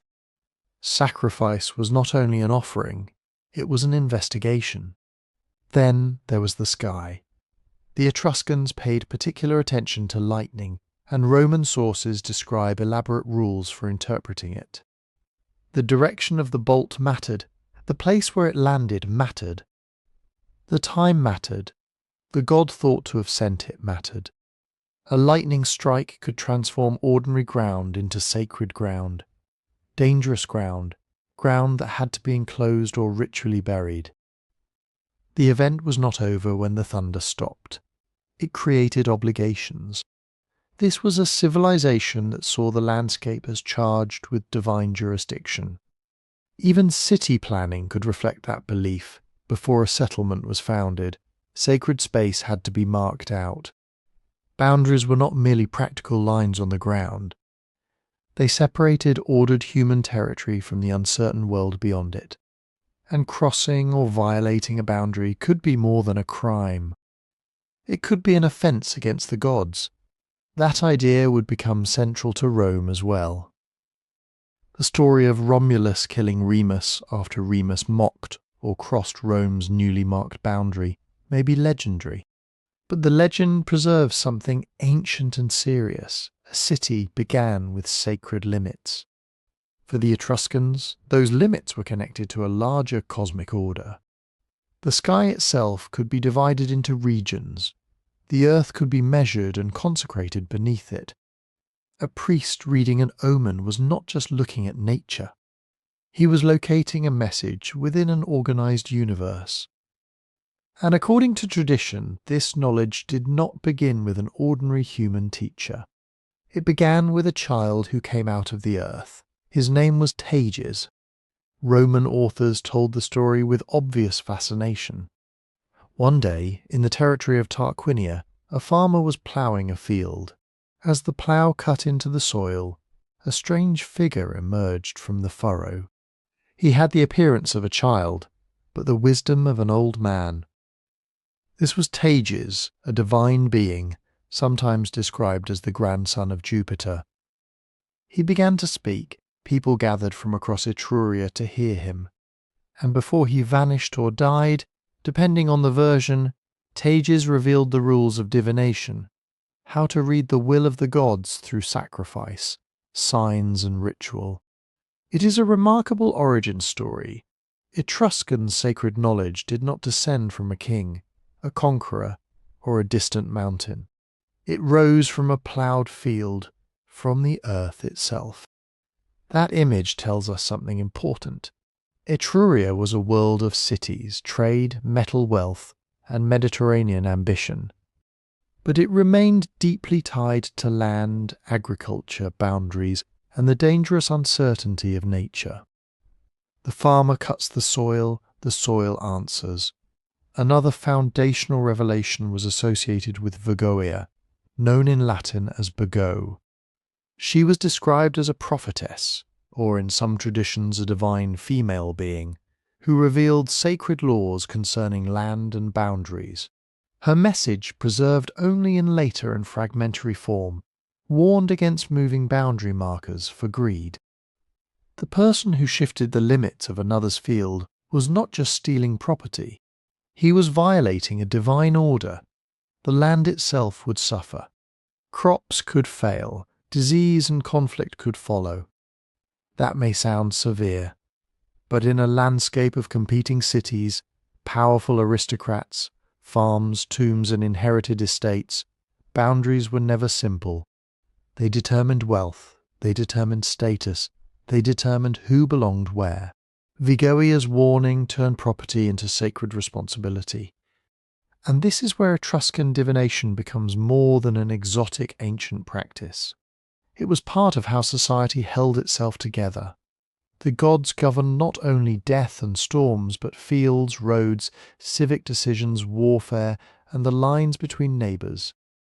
No wonder Rome kept calling on Etruscan experts. Even after Rome defeated Etruscan cities one by one, even after Etruscan political independence was fading, Etruscan religious authority remained valuable. The Roman Senate consulted haruspices when prodigies appeared.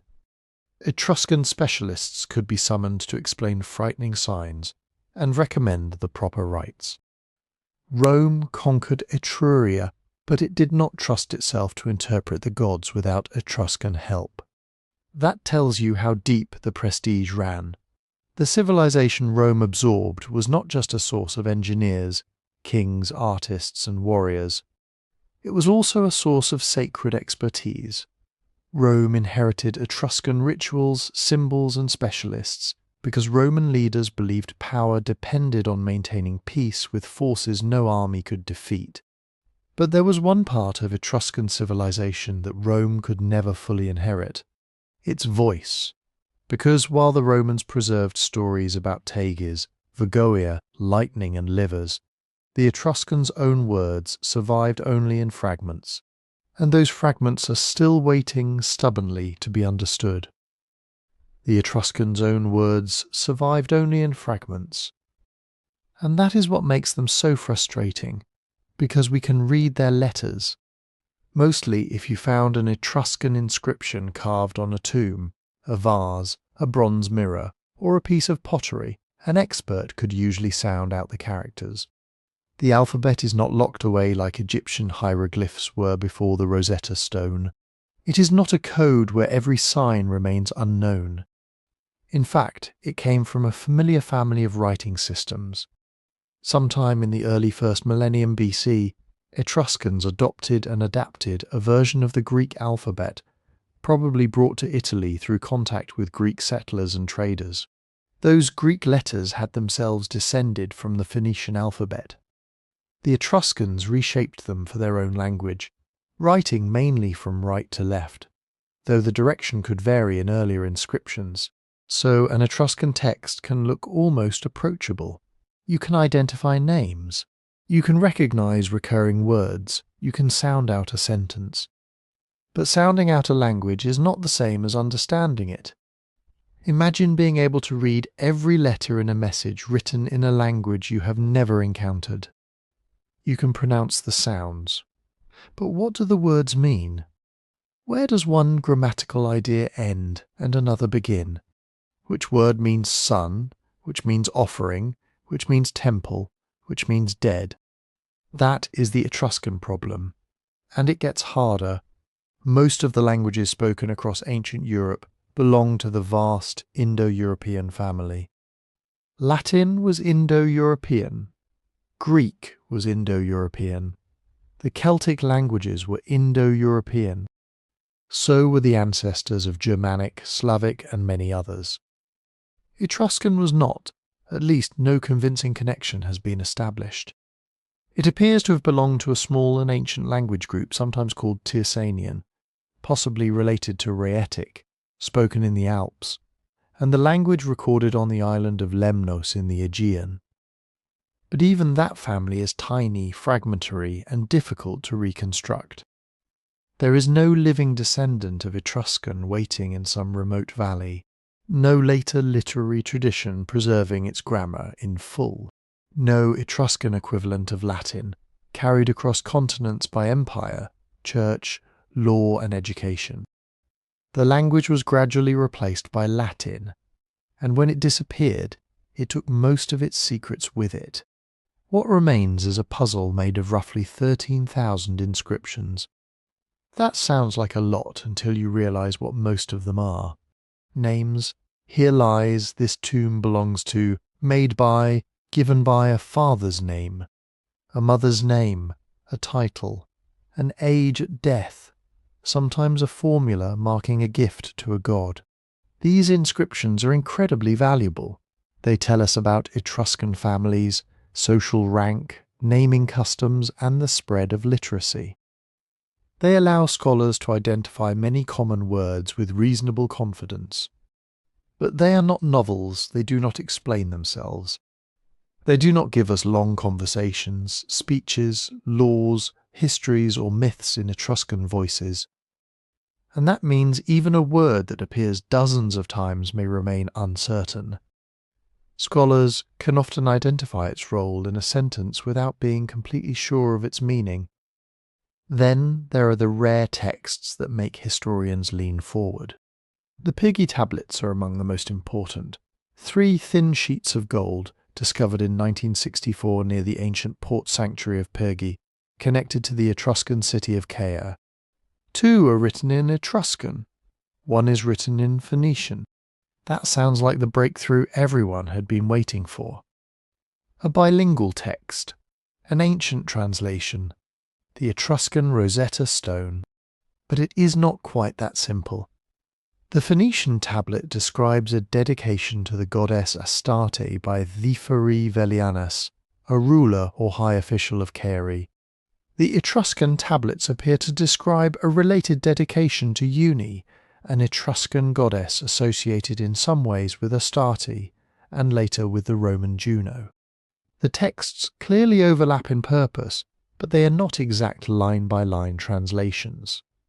Still, the tablets gave scholars precious anchors, names, divine titles, verbs of dedication, references to sacred space, and a glimpse of Etruscan religion in Etruscan words.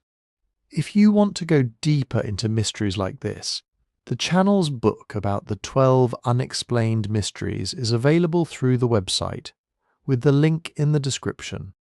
But the longest surviving Etruscan text was found in an even stranger place, wrapped around an Egyptian mummy. In the 19th century, a linen-wrapped mummy was brought from Egypt to Zagreb. Only later did scholars realize that the linen strips were covered in Etruscan writing. The cloth had originally been a book, then cut into strips and reused as mummy wrapping. It is now known as the Liber Linteus, the linen book. More than 1,000 words survive, making it by far the longest Etruscan text we possess. And what does it tell us? Not everything, but enough to reveal its character. The text appears to be a religious calendar or ritual manual, listing dates, offerings, ceremonies, and divine names. It is exactly the kind of document you would expect from a civilization so deeply concerned with proper ritual. A record of what had to be done when it had to be done, and perhaps for which god. But because so much Etruscan vocabulary remains uncertain, the Liber Linteus is like finding a sacred instruction manual written in a language you can only partly decode. You can see the structure, you can recognize repetitions. You can tell that certain days, actions, and deities matter. But the full meaning keeps slipping away. That gap has invited serious scholarship. Linguists compare inscriptions, analyze word endings, track recurring formulas, and test possible connections with related languages. Archaeologists place texts in their physical context. Historians compare Etruscan names for gods with Roman and Greek sources, carefully, because similarity does not always mean identity. But mystery also attracts speculation over the centuries. People have claimed Etruscan was related to everything from Hebrew to Basque, from ancient Anatolian languages to lost civilizations of the Atlantic. Most of these theories collapse under scrutiny. A few similar-sounding words are not proof of shared ancestry. Real linguistic relationships require systematic patterns in grammar, sound changes, and basic vocabulary. The truth is both less dramatic and more haunting. The Etruscans were not silent. They left us thousands of messages. We just cannot yet hear all of them clearly. And that is especially tragic because Etruscan language was once spoken at the centre of Italian power. It was spoken in markets, sanctuaries, workshops, tombs, and council chambers. It was spoken in cities that traded across the Mediterranean. It was spoken by aristocrats whose influence reached directly into Rome. For a time, Etruscan was not the language of a vanished people. It was one of the languages of the rising Roman world, and some of the men who spoke it would rule Rome itself.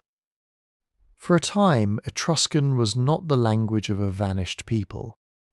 It was heard in Rome, not just across the river in wealthy Etruscan cities like Veii and Caere, not just in the workshops of metalworkers or the sanctuaries where priests watched lightning. According to Rome's own later traditions, Etruscan kings ruled from the hills beside the Tiber. And if even part of that story is true, then Rome did not simply rise next to Etruria. Rome rose inside an Etruscan world. The traditional Roman king list gives us 7 kings before the founding of the Republic in 509 BC. The last 3 are especially important: Tarquinius Priscus, Servius Tullius, and Tarquinius Superbus, the Tarquins. Their very name became a warning to later Romans. Tarquinius Superbus, Tarquin the Proud, was remembered as a tyrant whose abuses drove Rome into revolt. His fall supposedly created the Roman Republic, a political system Romans would later praise as the opposite of monarchy. It is a perfect founding story, too perfect perhaps. Our detailed accounts come from Roman writers living centuries after the kings were supposed to have ruled. Livy wrote under Augustus, around 500 years after the traditional expulsion of Tarquin. Dionysius of Halicarnassus wrote at much the same time. They had older sources, family traditions, temple records, and stories passed down through generations. But they were also Romans telling Romans why their republic existed. That matters. The early kings may have been real individuals. Some may preserve memories of actual rulers, but the speeches, dramatic betrayals, prophetic dreams, and clean sequence of 7 kings have almost certainly been shaped by centuries of retelling. History and legend are tangled together. Still, one thing is difficult to dismiss. Late 7th and 6th century BC Rome changed dramatically. It became larger, richer, more organised and more urban. Marshy ground in the future Forum was drained and transformed into usable public space. Monumental buildings appeared, trade expanded, Greek and Etruscan goods moved through the city. Rome was no longer simply a cluster of hilltop settlements watching one another from across muddy valleys. It was becoming a city, and the strongest cultural connections of this period lead north into Etruria. Tarquinius Priscus, according to Roman tradition, came from Tarquinii, one of the great Etruscan cities. His father was said to be a Greek immigrant from Corinth, but his rise to power happened in Etruria. He arrived in Rome, won influence, and became king. Maybe that exact biography is a later invention.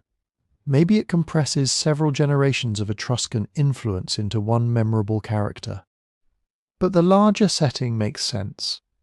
Rome sat on the southern edge of Etruscan power, linked to Etruscan cities by trade routes, rivers, marriage alliances, warfare and migration. It would have been strange if Etruscan elites had not played a major role there. The Romans credited Tarquinius Priscus with enormous projects, expanding the Senate, beginning the Circus Maximus, draining the Forum, and laying foundations for the great Temple of Jupiter on the Capitoline Hill. We should be careful. Ancient writers loved assigning gigantic achievements to individual rulers. Cities are rarely built by one king with one command. But archaeology confirms that major building and engineering projects were underway in archaic Rome. The huge drainage channels, later remembered as the Cloaca Maxima, developed over time, helping control water in the Forum Valley. The Capitoline Temple, completed around the end of the 6th century BC, was one of the largest temples in central Italy. Its broad plan, high podium, deep porch, and terracotta decoration belonged to the architectural world shared by Etruscan cities. Even Rome's most Roman monument had Etruscan fingerprints. Then comes the strangest king of all, Servius Tullius. Roman tradition says he was born in humble circumstances, perhaps the son of a captive woman, yet rose to become one of Rome's greatest rulers. He reorganized the army, created the census, divided Romans into political classes, and enclosed the city with massive walls. Again, historians debate nearly every detail. The so-called Servian Wall that survives in places was built later, after Rome's Gallic disaster in the 4th century BC. The census system described by Roman writers probably took shape gradually. Servius may be less one man than a memory of major political transformation, but there is an Etruscan version of his story. In a painted tomb at Volci, known as the Francois tomb, scenes show an Etruscan hero named Mastana. In one image, Mastana is freed from captivity by Cael Vipinas, better known in Latin as Caelius Vibena.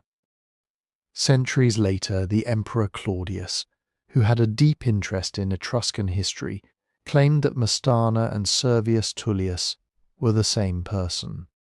According to Claudius, Mastana was an Etruscan adventurer and companion of Caelius Vibena. After a turbulent life, he moved to Rome, changed his name, and became king. Is Claudius right? We cannot know. The evidence does not allow a simple answer. The tomb painting does not identify Mastana as Servius. Claudius was speaking long after both men, if they were men, had lived. But his claim may preserve an older Etruscan tradition completely different from Rome's official version. Think about what that means. Rome remembered Servius as a king who rose from obscurity and reorganized the Roman state. Etruscan memory may have remembered him as Mastana, a military leader from their own world. Perhaps the Romans softened an uncomfortable fact. Perhaps they transformed a foreign warlord into a uniquely Roman hero. Or perhaps two separate legends were joined centuries later. Either way, Rome's story could not escape Etruria. The final king, Tarquinius Superbus, was also presented as Etruscan. His reign ended in scandal, violence, and revolution. The Romans said they expelled him and swore never again to accept a king. But even this anti-monarchical legend preserves a deeper reality. The early Roman state emerged during a period when Etruscan power was impossible to ignore. Its rituals carried Etruscan influence. Its priests practiced forms of divination, Romans themselves called Etrusca disciplina. Its rulers used symbols of authority associated with Etruscan kings, the curule chair, ceremonial robes, the fasces carried by attendants. Its monumental temples relied on Etruscan styles, and in some cases Etruscan craftsmen. Rome would eventually conquer Etruria. It would absorb its cities, its gods, its aristocrats, and its territory. But before Rome became the power that erased others, it had been shaped by a civilization it could never fully admit it needed.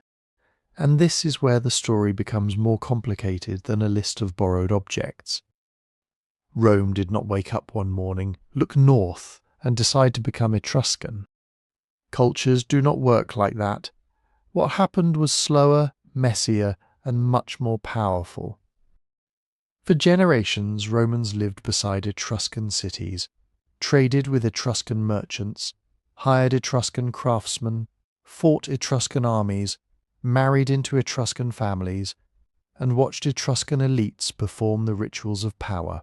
By the time Rome began building an empire, many things later called Roman had already been shaped in this shared central Italian world. Start with religion. The Romans were intensely religious, but not in the modern sense of private belief.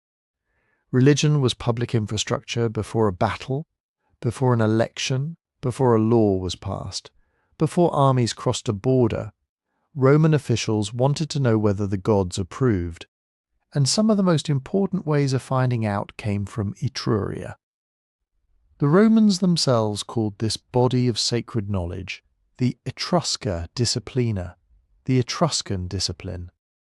It included the reading of lightning, the interpretation of strange events, and above all, the examination of animal entrails after sacrifice. This last practice was called haruspicy. A sheep or ox was sacrificed. A specialist, the haruspex, examined the liver and other organs for signs. A mark, a swelling, an unusual shape. None of it was random. The heavens had sent a message. The animal's body was the text. It sounds strange now, but to Romans this was serious state business.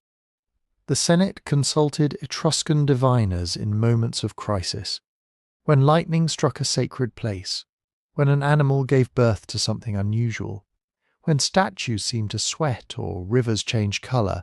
Rome did not shrug and move on. These were prodigies, warnings, signs that the relationship between gods and humans had been disturbed, and Etruscan experts were called in to interpret them. That does not mean every Roman ritual was Etruscan. Roman religion drew from Latin, Sabine, Greek, and many other traditions. But Etruria gave Rome a technical language for managing the divine, a system, rules, specialists, sacred books, classifications of omens. The gods were not distant mysteries. They were forces whose signals could be read if you had the right training. Then there was the city itself. Early Rome was built on hills above flood-prone valleys. That location was useful for defence, but terrible for drainage. Water collected in the low ground. Mud, marsh, stagnant pools.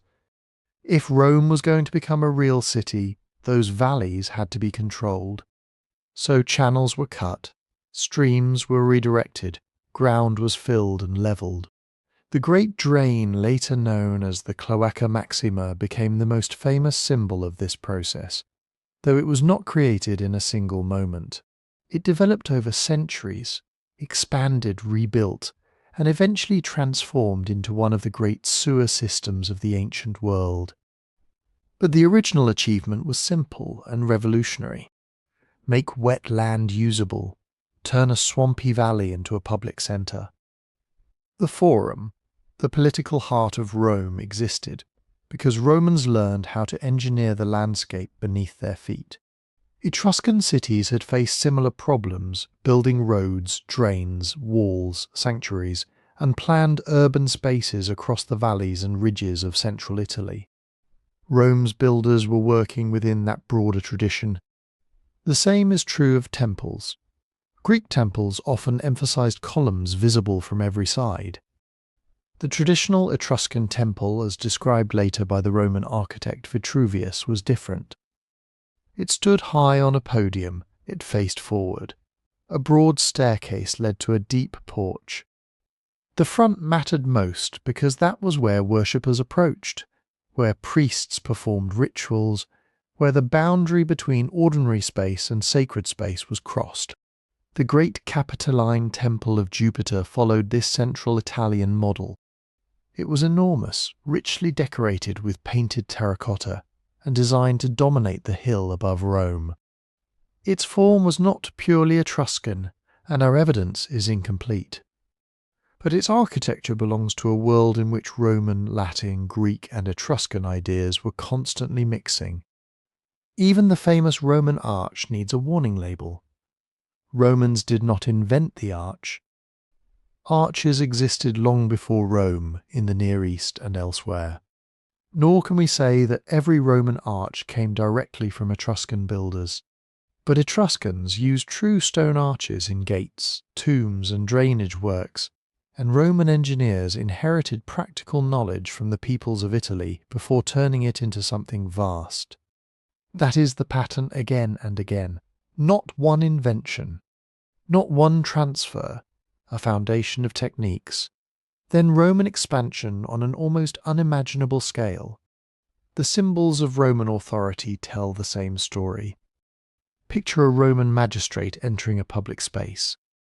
He is seated on an ivory folding chair, the curule chair. He wears a purple-edged toga. Before him walk attendants called lictors, carrying bundles of rods tied around an axe. The fasces. To Romans, these objects represented imperium, the legal power to command, punish, and, in some circumstances, execute.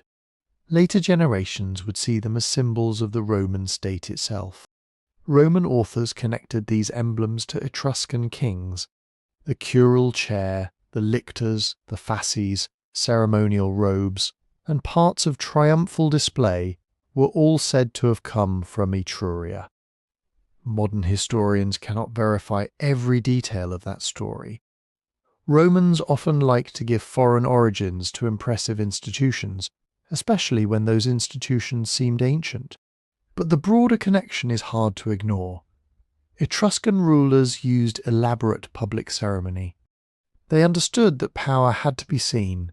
Processions, sacred garments, insignia, attendants, chariots, music, sacrifice. Authority was not just force, it was theatre backed by force. Rome learned that lesson well. When a victorious general celebrated a triumph, riding through the city in a chariot, dressed in extraordinary garments displaying captives and spoils, he was not simply having a parade. He was performing a sacred drama of conquest. Some elements had Greek parallels. Others may have developed within Rome itself, but Roman tradition placed important parts of that visual language in Etruria. And then there was writing. The Latin alphabet did not arrive in Rome directly from some distant Greek city as a finished package. It travelled through Italy. Greek colonists in southern Italy used an alphabet derived from Phoenician models. Etruscans adapted versions of that alphabet to write their own language. Latin speakers then adapted alphabetic writing through contact with Etruscan communities. That is why the earliest Latin letters look so closely related to Etruscan forms. The Romans eventually used writing to record laws, contracts, military commands, speeches, history, poetry, and empire. But before Latin became one of the most influential written languages on earth, it passed through Etruscan hands. So did Rome inherit Etruria. Yes, but not like a son inheriting a house from a father. Rome was not secretly an Etruscan city wearing a Latin mask. It was a Latin-speaking community shaped by many neighbours, transformed by trade, migration, conflict and ambition. Its institutions were built through cultural blending. Its later writers sometimes exaggerated Etruscan influence, sometimes minimised it, and often turned complicated history into neat origin stories. Still, beneath all those arguments, one fact remains.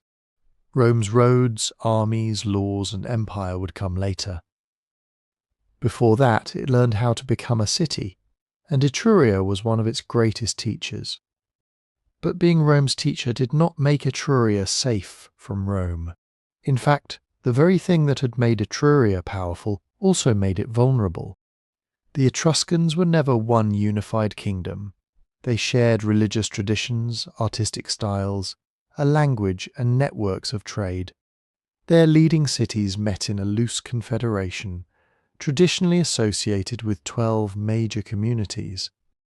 But this was not a nation in the modern sense. There was no Etruscan capital issuing orders to every other city, no permanent central army, no single ruler who could force Veii, Tarquinia, Caere, Volci or Clusium to act together. Each city had its own elite families, its own territory, its own ambitions and its own rivals. When times were good, that independence could be a strength. One city specialised in trade, another controlled mineral wealth, another built alliances across the sea. If one port suffered, another might prosper. But when powerful enemies appeared, independence became a problem. Imagine a row of wealthy houses standing beside each other. Each has thick walls, armed guards, and stores of food. But none of the owners agrees on who is in charge. Then a fire starts at one end of the street. Will they form a bucket line? Or will each family lock its own door and hope the flames stop somewhere else? That was the problem Etruria increasingly faced. The first serious cracks appeared in the south in Campania, where Etruscan influence had once been strong. Etruscan communities had prospered around rich farmland, river routes, and coastal trade. They controlled or influenced important settlements, including Capua. For a time, they were one of the major powers in the region. But Campania was also crowded. Greek colonies stood along the coast. Italic peoples lived inland. Merchant ships from Greece, Phoenicia, and elsewhere competed for the same harbours, metals, grain, pottery, and luxury goods. The Western Mediterranean was becoming a place where wealth depended on military power just as much as trade. And the Greeks were not passive competitors. At Cumae, a Greek city on the Bay of Naples, Etruscan armies suffered major setbacks. Ancient sources describe an Etruscan attack being defeated in 524 BCE. Then, in 474 BCE, came the more famous disaster, a naval battle near Cumae, where Syracusan forces under the tyrant Hieron defeated an Etruscan fleet. We should be careful here. Ancient accounts are incomplete, and they naturally celebrate Greek victory. We cannot reconstruct every ship, every commander, every decision made in the fighting. But the larger result is hard to miss. Etruscan sea power in the Tyrrhenian began to weaken. Before Cumae, Etruscan merchants and fleets had been major players in the waters west of Italy. Afterward, Greek influence grew stronger in Campania and the southern Tyrrhenian. Etruscan connections did not suddenly vanish. Cities continued to trade, build, worship, and grow rich. But the balance had changed, and once trade routes change, politics changes with them. A port that loses access to overseas markets collects less wealth. Less wealth means fewer mercenaries, fewer ships, fewer gifts for allies, fewer resources for walls and sanctuaries. Elite families that once made fortunes from imported goods and exported metals now have to compete harder for shrinking advantages. The old Etruscan world had been built partly on being the middleman, connecting inland Italy to the wider Mediterranean. But Greeks, Carthaginians, and rising Italian communities were building their own connections. Competition was becoming more organized, more militarized, and more ruthless. Then pressure came from the north. Across the Alps, Celtic-speaking groups began moving into the Po Valley in significant numbers during the early 4th century BCE. This was not one single invasion by one united people. It was a series of migrations, conflicts, settlements, and shifting alliances involving different groups over generations. But for Etruscan communities in northern Italy, the consequences were severe. The fertile Po Valley had long been part of the Etruscan economic world. Cities such as Felsina, later known as Bologna, had connected central Italy to transalpine trade routes. Now those regions faced new competitors and new military threats. Some Etruscan settlements declined, others were absorbed, displaced, or cut off from their former networks. Etruria was being squeezed. Greek power challenged it in the south. Celtic migration disrupted it in the north. Rival Italian peoples pressed against its inland borders.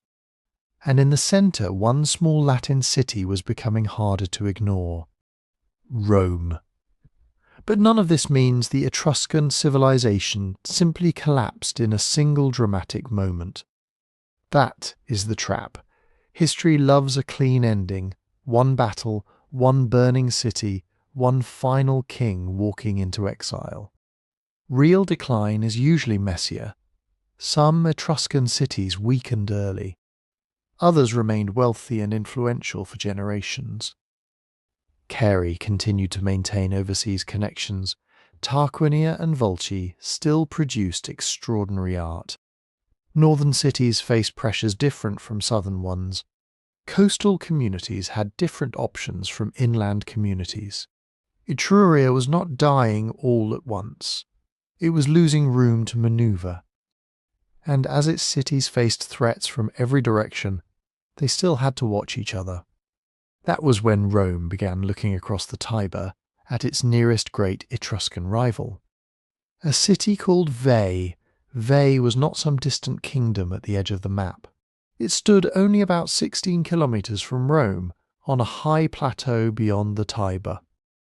Close enough that the two cities could see the same strategic landscape. Close enough that any expansion by one would feel like a threat to the other. And Veii was powerful. For centuries, it had been one of the leading Etruscan cities of southern Etruria. It controlled fertile land, access to the Cremera Valley, routes toward the Tiber, and connections between inland communities and the Tyrrhenian coast. Its people built large temples, elaborate tombs, strong defensive walls, and a wealthy urban society that rivaled Rome in size and importance. This was not Rome attacking a helpless neighbour. This was a struggle between two growing cities fighting over the same prize: land, trade, river crossings, and control of the narrow zone where Latium and Etruria met. The Tiber was more than a river. It was a highway moving people, timber, grain, animals, pottery, metals, and salt through central Italy. Whoever controlled its crossings could tax trade, direct armies, and decide who entered the interior from the coast. Rome sat on one side. Veii stood on the other. Between them lay disputed territory, smaller settlements, and the constant possibility that a local quarrel could become a war. Ancient Roman writers describe clashes between Rome and Veii stretching back into the early Republic. Some of these stories are difficult to verify. The further back Roman historians looked, the more their history began to blur into family legends, patriotic speeches, and perfect moral lessons. But the basic reality is very likely true. For generations, Rome and Veii competed violently. One flashpoint was Fidene, a settlement near the Tiber north of Rome. Its location made it strategically valuable, and both Rome and Veii wanted influence there. Ancient accounts describe Fidenae changing sides, Roman armies marching north, Etruscan forces intervening, and battles that left deep scars in Roman memory. Then there was the Chimera. This small river ran through territory contested by Rome and Veii. Roman tradition tells of the Fabii, an aristocratic Roman clan, marching out almost alone to fight Veii. Supposedly, 306 Fabii were ambushed and killed in 477 BCE, leaving only one boy alive to preserve the family line. It is a dramatic story, maybe too dramatic. Ancient historians loved stories where noble families made heroic sacrifices for Rome. The exact numbers are almost certainly shaped by legend. But the tale preserves something important. Conflict with Veii was not a single campaign. It was a long, bitter struggle that reached into the identity of Rome itself. For Romans, Veii became the rival next door, the wealthy Etruscan city that had everything Rome wanted, and that stood directly in the path of Rome's expansion. By the early 4th century BCE, Rome was stronger than it had been before. It had fought neighbouring Latin communities, battled the Volsci and Aequi, and built up a harder, more experienced military system.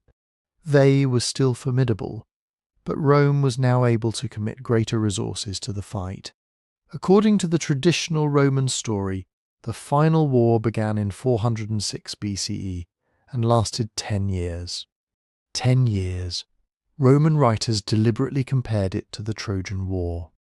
Rome, in their telling, had its own Troy, a rich enemy city, a long siege, a heroic commander, divine signs, and a final act of cunning that brought down walls no direct assault could break. The hero of this story was Marcus Furius Camillus. Camillus was appointed dictator, an emergency magistrate given extraordinary authority in a crisis. Roman tradition says he vowed a tenth of the spoils to the god Apollo, defeated Veii's allies in the field, and then faced the problem that had frustrated Rome for years. Veii's walls held, the city stood on steep ground, it had supplies, it had defenders. A frontal assault would be costly, perhaps impossible. Then, the story says, strange news came from Lake Albano in the Alban Hills. The water level was rising without normal rain. Roman envoys consulted an oracle at Delphi, and the answer was mysterious. Veii could not fall until the waters of the lake were properly drained. This may sound like mythology, because, in part, it is. Rome did construct an impressive drainage channel at Lake Albano, and the unusual water levels may have been real. But the claim that Apollo himself revealed the secret of Veii's defeat belongs to the kind of sacred history Romans told to show that their victories had divine approval. The more practical part of the story is also the most believable. Rome's soldiers dug. Etruscans were skilled engineers who built underground channels, drainage works, and tunnels known as cuniculi. Roman tradition says the attackers excavated a tunnel beneath Veii's defences, emerging inside the city near the Temple of Juno. While Veii's defenders watched Roman forces preparing an attack outside the walls, Roman troops entered through the passage and opened the way for the assault. Could it have happened exactly like that? We cannot know. The surviving accounts were written long after the event. They turned Camillus into an almost perfect Roman hero, brave, pious, clever, generous in victory, and favoured by the gods. Real sieges are rarely so clean. Veii may have fallen through a combination of blockade, internal strain, military pressure, engineering, and perhaps a final breach or infiltration. But it fell. In 396 BCE, according to the traditional date, Rome captured Veii. and that changed everything. Rome did not merely defeat an enemy army and demand tribute, it absorbed Veii's territory. The land was distributed to Roman citizens. The city's political independence ended. Its population was likely reduced, displaced, or incorporated in different ways, though the exact process remains uncertain. For Rome, this was an enormous gain. Veii's territory was large, fertile, and close. Its capture pushed Roman power across the Tiber and into what had long been Etruscan ground. Rome now possessed more land, more revenue, more manpower, and a new confidence that it could take not just villages, but major cities. The conquest of Veii did not erase Etruria, far from it. Other Etruscan cities remained powerful. Tarquinia, Caere, Volci, Volsinii, and others still had wealth, armies, sanctuaries, and proud ruling families. But Veii's fall proved something dangerous. The Etruscan cities could be defeated one at a time, and Rome had learned how to do it. Veii had shown Rome that an Etruscan city could be isolated, besieged, defeated, and turned into Roman land. But Rome did not suddenly sweep across Etruria in one unstoppable march. The conquest took generations. It moved slowly, unevenly, and often opportunistically. One treaty here, one war there. A colony planted on a strategic ridge. A road pushed through contested territory. An alliance offered to a frightened city, then slowly transformed into dependence. Rome did not need every Etruscan city to fall at once. It only needed to make sure they could not act together. And that was Etruria's great weakness. The Etruscans shared religious traditions, artistic styles, trade connections, and a language. Their leading cities sometimes met in sacred assemblies, probably at the Fanum Voltumnae, the federal sanctuary of the Etruscan peoples, but they were never one united state. Tarquinia did not take orders from Volci. Volci did not command Volsinii. Every city had its own aristocrats, its own interests, its own local enemies. Rome understood how to exploit that. After Veii, Roman influence spread first through southern Etruria, the region closest to the Tiber. Cities and communities there faced a difficult calculation. Resist Rome and risk becoming the next Veii, negotiate and perhaps preserve local institutions, land and wealth, at least for a while. Caere chose negotiation. Caere had once been one of the great Etruscan maritime powers. Its harbours connected inland Etruria to the wider Mediterranean. Greek pottery, Eastern luxury goods, metalwork and ideas flowed through its territory. Its tombs reveal a city of enormous wealth and international connections. But Caere was also close to Rome. Ancient tradition says that when Gauls captured Rome around 390 BCE, the sacred objects of the Roman state were carried to Caere for protection. Whether every detail is true is impossible to say. Roman writers had good reason to remember Caere as a loyal friend. But some kind of early relationship clearly existed. Later, Caere came under Roman control without the kind of destruction inflicted on Veii. Its people received a limited form of Roman citizenship without the vote. They had obligations to Rome, including military service and taxation, but lacked full political participation in the Roman assemblies. It was incorporation but not equality, and Rome would use that model again. To the north, Tarquinia was harder to manage. Tarquinia was ancient, wealthy, and proud. Its painted tombs preserve one of the most vivid records of Etruscan life. Banquets, dancers, musicians, athletes, hunting scenes, and aristocratic families celebrating status even in death. This was no minor town waiting to be absorbed. It was one of the major powers of Etruria. During the 4th century BCE, Tarquinia repeatedly clashed with Rome. Ancient accounts describe raids into Roman territory, Roman counterattacks, captured prisoners, executions, and temporary settlements. As always, the details in Roman histories must be treated carefully. They were written from the victor's perspective, and they often portray Roman enemies as treacherous and Rome itself as endlessly patient. Still, the pattern is clear. Tarquinia could fight Rome, but it could not fight Rome forever. After one major conflict, a 40-year truce was agreed. That sounds like peace. In reality, it was a pause under pressure. Rome had not yet swallowed Tarquinia, but it had forced the city into a strategic world increasingly shaped by Roman power. Then Rome began changing the landscape itself. It established colonies in captured or vulnerable territories. These were not just settlements, they were instruments of control. Roman citizens were given land in places where Rome needed loyal populations. Colonists could defend roads, monitor nearby communities, secure river crossings, and create permanent Roman footholds in regions that had once been independent. Sutrium and Nepi, on the approaches to southern Etruria, became crucial Roman positions. They guarded routes running north from Rome. To an Etruscan city, these settlements were a warning written in stone. Rome was not merely sending armies through the region. Rome was moving in. The roads made that process even more powerful.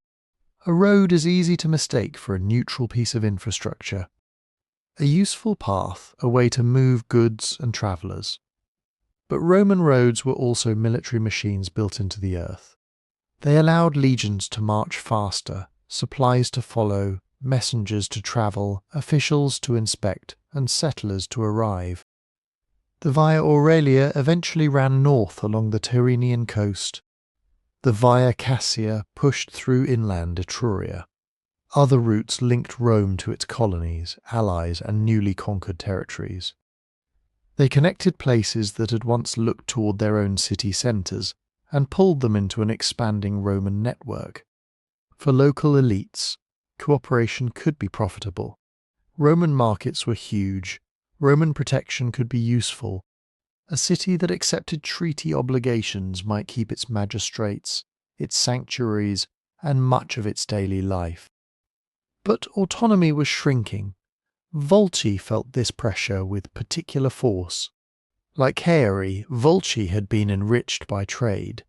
Its territory reached toward the coast and controlled fertile land, mineral resources and routes into inland Etruria.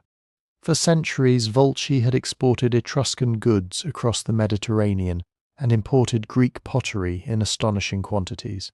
Its aristocrats had lived in a world connected to Sicily, Greece, Carthage, and beyond.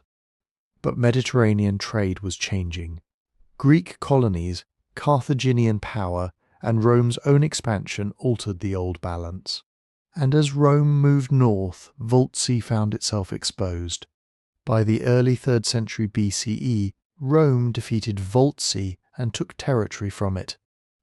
Soon afterward, the Roman colony of Cosa was founded on the coast, positioned on land associated with Volci's sphere of influence. The message was unmistakable. Rome was securing the shoreline. It was taking land. It was placing Roman citizens where Etruscan influence had once been strongest. Some communities resisted, some made treaties, some probably shifted between both strategies as Rome's strength became impossible to ignore. The surviving evidence rarely lets us hear the arguments inside an Etruscan council chamber. We do not know how many leaders urged war, how many urged compromise, or how many simply tried to save their families and estates. But we can see the result. Etruria was being broken apart, city by city, not erased in a single catastrophe, bound by roads, surrounded by colonies, drained of territory, tied into Roman alliances, and brought step by step into a system where Rome decided the terms. Yet one great Etruscan city still stood apart, Volsinii, and Rome's final struggle with that city would reveal just how far Roman control was willing to go. Volsinii was not just another Etruscan city, It was one of the last great centres of Etruscan political power, wealth, and sacred authority. Ancient writers treated it as a city of unusual importance. And somewhere in its territory, perhaps nearby, stood the Funum Voltumnae, the federal sanctuary where Etruscan communities gathered for religious ceremonies and at least sometimes political discussion. The exact location is still debated. Many archaeologists connect the older city of Volsinii with Orvieto, the dramatic settlement rising above the valleys of inland Italy. Excavations around Orvieto have revealed a major Etruscan centre with sanctuaries, elite residences, workshops, and centuries of occupation. The site makes sense. It was large, fortified by nature, and positioned to dominate the surrounding countryside. But the Romans later knew Volsinii at Bolsena, beside the volcanic lake to the south. Were these the same city, moved from one place to another after conquest? That is what the ancient sources appear to say. But archaeology has made the question more complicated. The relationship between Etruscan Orvieto, Roman Volsinii, and later Bolsena is still being argued over. The broad story is clear, the exact map remains uncertain. And that uncertainty matters because it reminds us how conquest can confuse history itself. A city is defeated, its people are moved, its temples are emptied. Its old name survives, but attached to a new place. A few generations later, even the location of the city that once mattered most can become difficult to recover. By the 3rd century BCE, Volsinii was under enormous pressure.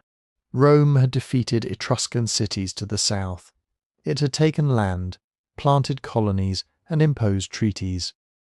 But Volsinii still possessed something Rome could not easily ignore: prestige, religious prestige, political prestige, the prestige of a city connected to the old Etruscan order. Then, according to Roman accounts, a crisis erupted inside the city itself. The sources describe a conflict between Volsinii's aristocrats and people they portrayed as lower status outsiders, perhaps freedmen, perhaps former slaves, perhaps a broader popular movement challenging elite control. The details are murky, and the Roman versions are openly hostile. Roman aristocrats loved stories in which social disorder proved the danger of letting common people gain power. So we should be careful. We cannot simply repeat the Roman story as if we were standing in the streets of Volsinii watching events unfold. But something serious happened. The ruling elite either lost control or feared that it was about to, and they made a decision that would change the city forever. They called Rome. Think about what that meant. An Etruscan aristocracy in one of the last great Etruscan centres, asking the expanding Roman Republic to intervene in its internal affairs. Maybe they believed Rome would restore order and then leave. Maybe they thought they could use Roman military power without surrendering their city's independence. That was a dangerous illusion. Rome did intervene. In 264 BCE, Roman forces moved against Volsinii. The war itself is poorly documented. We do not have a detailed battlefield narrative. No surviving Etruscan account tells us what the defenders thought as Roman armies approached. But the outcome is unmistakable. Volsinii fell, and Rome did not merely impose a treaty. It dismantled the city. Ancient tradition says that the population was removed from the old elevated settlement and resettled on lower ground near Lake Bolsena. The new community was easier to supervise, easier to reach, and far less defensible than a city built on a commanding plateau. This was not just relocation, it was political engineering. A hilltop city is more than buildings. It is walls, temples, streets, family tombs, markets, meeting places, and memories. It is a landscape designed over centuries to express independence. Move the population, and you break that connection. You separate people from ancestral graves, old sanctuaries, local gods, and the physical ground that had made their city powerful. Rome understood that control over land was control over memory. And then came the statues. The Roman writer Pliny the Elder claimed that after Volsinii's defeat, the Romans carried away 2,000 statues. 2,000. The number may be exaggerated. Ancient authors often used huge figures to communicate scale. But even if it is not exact, the claim tells us something important. Volsinii was filled with sacred images, public monuments, votive offerings, and the visible wealth of generations. And Rome took them. Imagine what the removal of a cult statue meant in an ancient city. This was not like taking a painting from a museum wall. A divine image could be the physical focus of a god's presence. It received offerings, it watched over rituals, it connected the community to its past. To remove it was to make a statement. Your gods are no longer protected by your city. Your sacred power now belongs to Rome. This is why Volsinii matters so much. The conquest of Veii had shown that Rome could destroy a rival and seize its territory. The submission of other Etruscan cities had shown that Rome could build control through treaties, colonies, roads, and unequal citizenship. But Volsinii revealed another level of conquest. Rome could take apart an entire civic and sacred landscape. It could uproot a population. It could transfer a city's name to a new location. It could strip temples of their images. It could turn one of the great centres of Etruscan identity into a community living under Roman terms. And yet even here the Etruscans did not simply vanish. The people of Volsinii carried their language, family traditions, religious habits and memories into the Roman world. The old city may have been broken. Its political independence may have ended. But the civilization behind it was not extinguished in a single Roman victory. It was absorbed slowly, changed unevenly, and made harder, generation by generation, to see. That is the part people often miss. Rome conquered Etruria. It did not erase the Etruscans in a week, or a year, or even a generation. There was no single day when every Etruscan city fell silent. Every family abandoned its customs, and every speaker of the Etruscan language suddenly became Roman. Conquest was real. Land was confiscated. Cities were defeated. Independent governments were broken. Roman colonies appeared in strategic territory. Roads tied the region ever more tightly to Rome. But Romanization was not a switch that Rome flipped. It was a long process, uneven, different in every city, every valley, every family. The Etruscan cities closest to Rome felt Roman power first and hardest.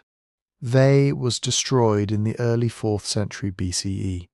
Caere, once one of the great maritime cities of Etruria, entered a special relationship with Rome and received a limited form of citizenship. Its people were attached to Rome legally, but without full voting rights at first. That arrangement had a name: civitas sine suffragio. Citizenship without the vote. It sounds like inclusion. And it was in one sense. It gave communities legal ties to Rome and obligations within the Roman system. But it was also control. Rome could demand soldiers, collect influence, and bind a defeated people to the Republic, without immediately giving them equal political power. Other communities kept more local autonomy for longer. Some became allies under treaty. Some were incorporated as municipia, towns whose inhabitants increasingly shared Roman legal status, while retaining local councils, magistrates, temples, and traditions. Some watched Roman colonies rise nearby, filled with settlers who spoke Latin, followed Roman law, and occupied land that had once belonged to Etruscan communities. This is how an expanding republic could absorb an entire peninsula. Not only through battles, through paperwork, through roads, through military service, through marriage, trade, debt, land ownership and citizenship, and through the slow realization that if you wanted influence in the New World, you had to learn to operate in Rome's language. Latin spread because Roman power spread. It was the language of treaties, army commands, public decrees, courts, and political advancement. A local aristocrat who could speak Latin could negotiate with Roman officials. He could serve in Roman armies. He could defend property claims. He could build connections with powerful families across Italy. Over time, Latin became practical, then prestigious, then necessary. But practical adoption is not the same thing as instant cultural surrender. For centuries after Roman conquest began, Etruscan inscriptions continued to appear. Families still used Etruscan names. They still dedicated offerings at old sanctuaries. They still buried their dead according to local habits. In some places, Etruscan and Latin existed side by side, written on the same landscape by people navigating two identities at once. Think about a wealthy Etruscan family living under Roman rule. Their ancestors may have served as magistrates in an independent city-state. Their tombs may have displayed generations of painted banquets, games, processions, and noble marriages. Their household may have preserved old religious formulas and family memories going back centuries. Then Rome arrives. The family has choices, but none of them are entirely free. They can resist and risk losing everything. They can withdraw from public life, or they can adapt. Many adapted. They learned Latin. They entered Roman political networks. They adopted Roman titles and Roman styles of self-presentation. Some sent sons into Roman military and civic careers. Some eventually became Roman senators, officers, landowners, and patrons. But beneath the Roman names, old connections could remain. An elite might build a Roman-style house, fund a Roman-style public building, and still honour ancestors whose names were Etruscan. A town might elect magistrates under Roman legal forms, while preserving an older sacred calendar. A family might speak Latin in public, and retain fragments of Etruscan tradition at home in tombs or at rituals outsiders never recorded. This was not simple replacement. It was cultural layering. Rome did not always need to destroy local elites. Often it was more useful to recruit them. Give them status. Give them access. Let them profit from the new order. And make their future dependent on Rome's success. That strategy worked with terrifying effectiveness. By the 2nd century BCE, the old political map of Etruria had been transformed. The cities still existed, their people still lived there. But they no longer made foreign policy as independent powers. They did not command fleets against Rome. They did not gather as equals to decide the fate of Italy. Rome had taken that role. Still, even now, the process was incomplete. Then Italy exploded. In 91 BCE, Rome's Italian allies rebelled in what historians call the Social War. The name is misleading to modern ears. This was not a conflict about society. It comes from the Latin word socii, allies. For generations, communities across Italy had fought in Rome's armies, supplied Rome's wars, and paid the human cost of Roman expansion. Yet many lacked the full rights of Roman citizenship. They were expected to help rule an empire, but they were not fully allowed into the political community that ruled it. So they rose up. The war was brutal. Former allies fought Romans. Italian communities minted their own coins, raised armies, and imagined a political future separate from Rome. Etruria was not the main centre of the rebellion in the way that parts of central and southern Italy were, but the consequences reached the entire peninsula. Rome won militarily, but it also made a concession so enormous that it changed Italy forever. Beginning with laws passed in 90 and 89 BCE, Rome extended citizenship to many Italian communities, first to those that had remained loyal or laid down their arms, then more broadly across the peninsula. This did not mean every person suddenly experienced citizenship in the same way. Registration, voting arrangements, local status, and access to power remained complicated. Rome was still deeply unequal. A poor new citizen did not become the equal of a Roman senator. But legally, Italy was becoming Roman, not merely allied to Rome, not merely ruled by Rome, Roman. For Etruscan communities, this was another turning point. Their local identities did not evaporate, but the political category that had once separated Etruscan city from Roman Republic was fading. A person from Volterra, Perugia, Tarquinia, or Chiusi could increasingly be both things at once, rooted in an old Etruscan city, yet legally a Roman citizen. And that is why the word destroyed can mislead us. Etruscan independence was destroyed. Etruscan political power was destroyed. Much Etruscan land, wealth, and public memory was taken over by Rome.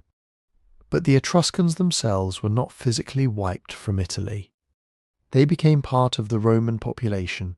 Their descendants farmed the same fields, lived in the same towns, joined Roman armies, married into Roman families, and participated in the empire Rome built. Their language slowly retreated. Their distinctive political institutions disappeared.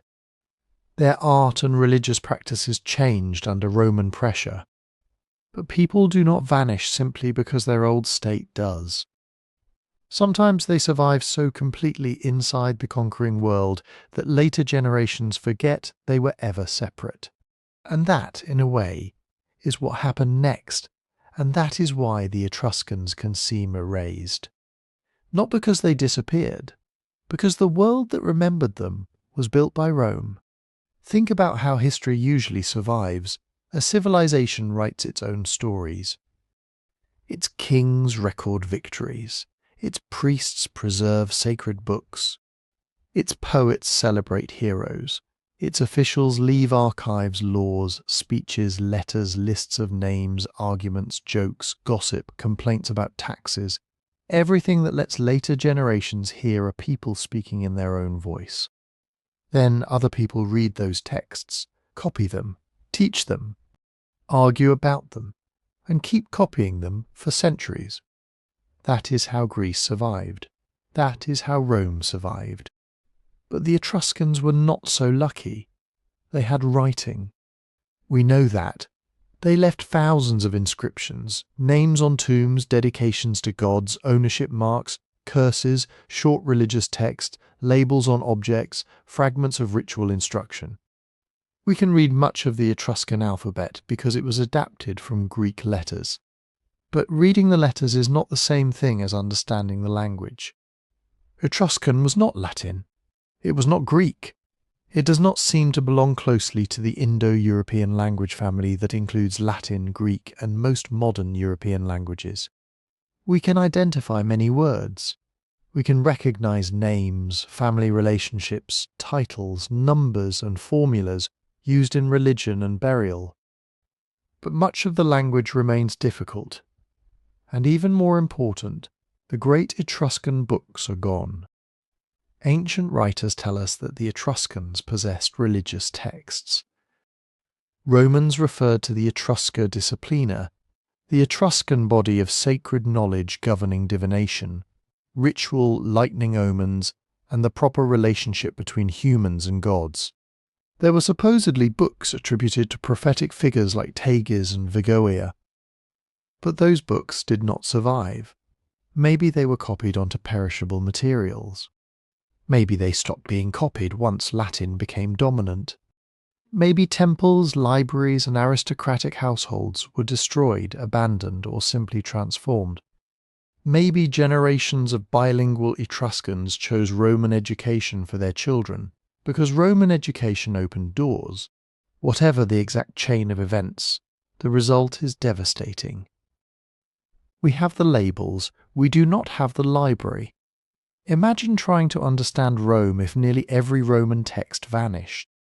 No Livy, no Cicero, no Virgil, no Roman laws carved in public spaces, no letters from soldiers, no histories written by Romans explaining why they went to war, what they feared, what they admired, and what they wanted future generations to remember.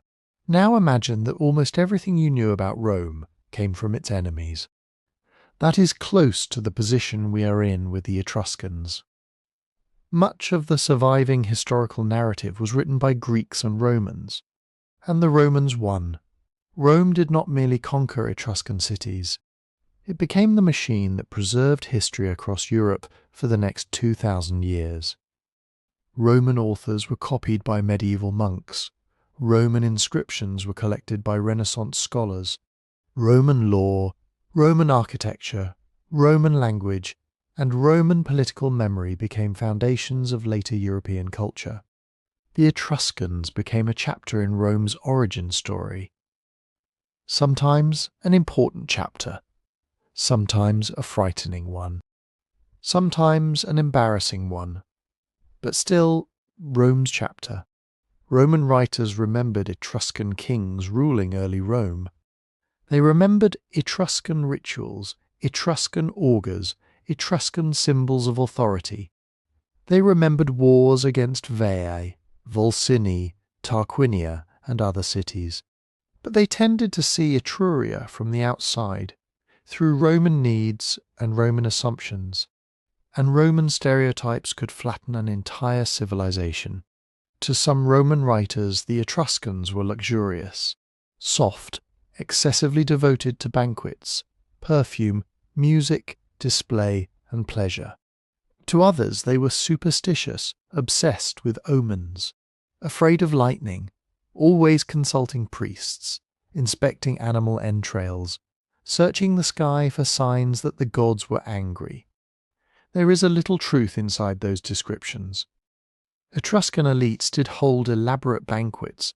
Their art shows music, dancing, athletic contests, and rich clothing. Their religious specialists developed systems of divination that Romans themselves respected enough to borrow. But a stereotype takes one real feature and stretches it until it becomes the whole person. A people with skilled metalworkers, merchants, farmers, sailors, architects, artists, diplomats, magistrates, and soldiers becomes decadent. A sophisticated religious tradition becomes superstition. A rival civilization becomes a warning. This was useful for Rome. If the Etruscans were presented as wealthy but weak, brilliant but morally flawed, then Roman conquest could look inevitable. Rome had not crushed an equal. It had replaced a civilization supposedly already decaying from within. History loves that kind of story. It is neat, it is flattering to the winners, and it is usually more complicated than reality. Then there is the physical problem. The Etruscans left much of their richest evidence underground: tombs, burial chambers, votive deposits, sanctuaries and cemeteries outside ancient cities. That sounds like good news. Underground things can survive. But they can also be robbed. For centuries, Etruscan tombs were targets for looters searching for gold, bronze, painted pottery, jewellery and objects that could be sold to collectors. Tomb robbing began in antiquity and continued into modern times. A beautiful object might survive, but the context that explains it, the exact place it was found, the body it lay beside, the objects arranged around it, the date, the family, the ritual could be destroyed in an afternoon, and above ground, time was even less forgiving. Etruscan cities did not freeze in place when Rome took over. They remained living places. Romans rebuilt them. Medieval towns expanded over them. Renaissance builders reused their stone. Modern roads, houses, rail lines, farms, and quarries cut through ancient landscapes. Every generation needed land, building material, water, and space. Ancient walls became foundations, temples became churches, then ruins, then sources of stone. Archives made of wood, cloth, wax, or papyrus rotted, burned or disappeared. So when archaeologists dig into Etruria, they are not opening a sealed time capsule. They are working through layer after layer of reuse, disturbance, destruction and survival by accident. A tomb survives because it collapsed before robbers reached it. An inscription survives because someone reused it in a wall.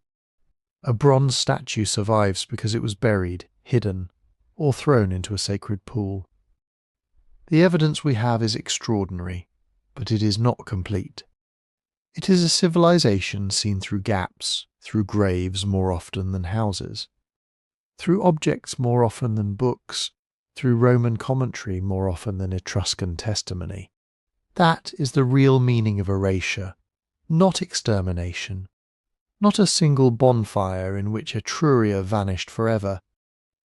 It was conquest, yes, the destruction of independence, the confiscation of land, the absorption of cities into a Roman state. But it was also assimilation. Etruscans becoming Roman citizens, Latin speakers, soldiers, officials, landowners, and ancestors of the people who would call themselves Romans. And it was historical imbalance. Rome's literature survived. Etruria's largely did not. Rome's version was copied. Etruscan voices came down, mostly in fragments. The conquerors kept the archive. The conquered remained beneath the soil. But beneath the soil is not the same as gone. And that is where the story becomes even more interesting. Because every time archaeologists go deeper beneath modern Italy, the Etruscans speak again. Not in complete sentences, at least not yet.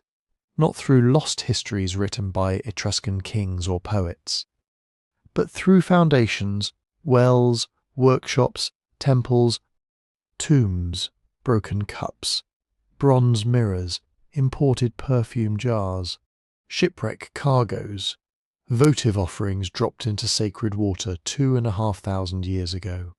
Piece by piece, the civilization beneath Rome is coming back into view.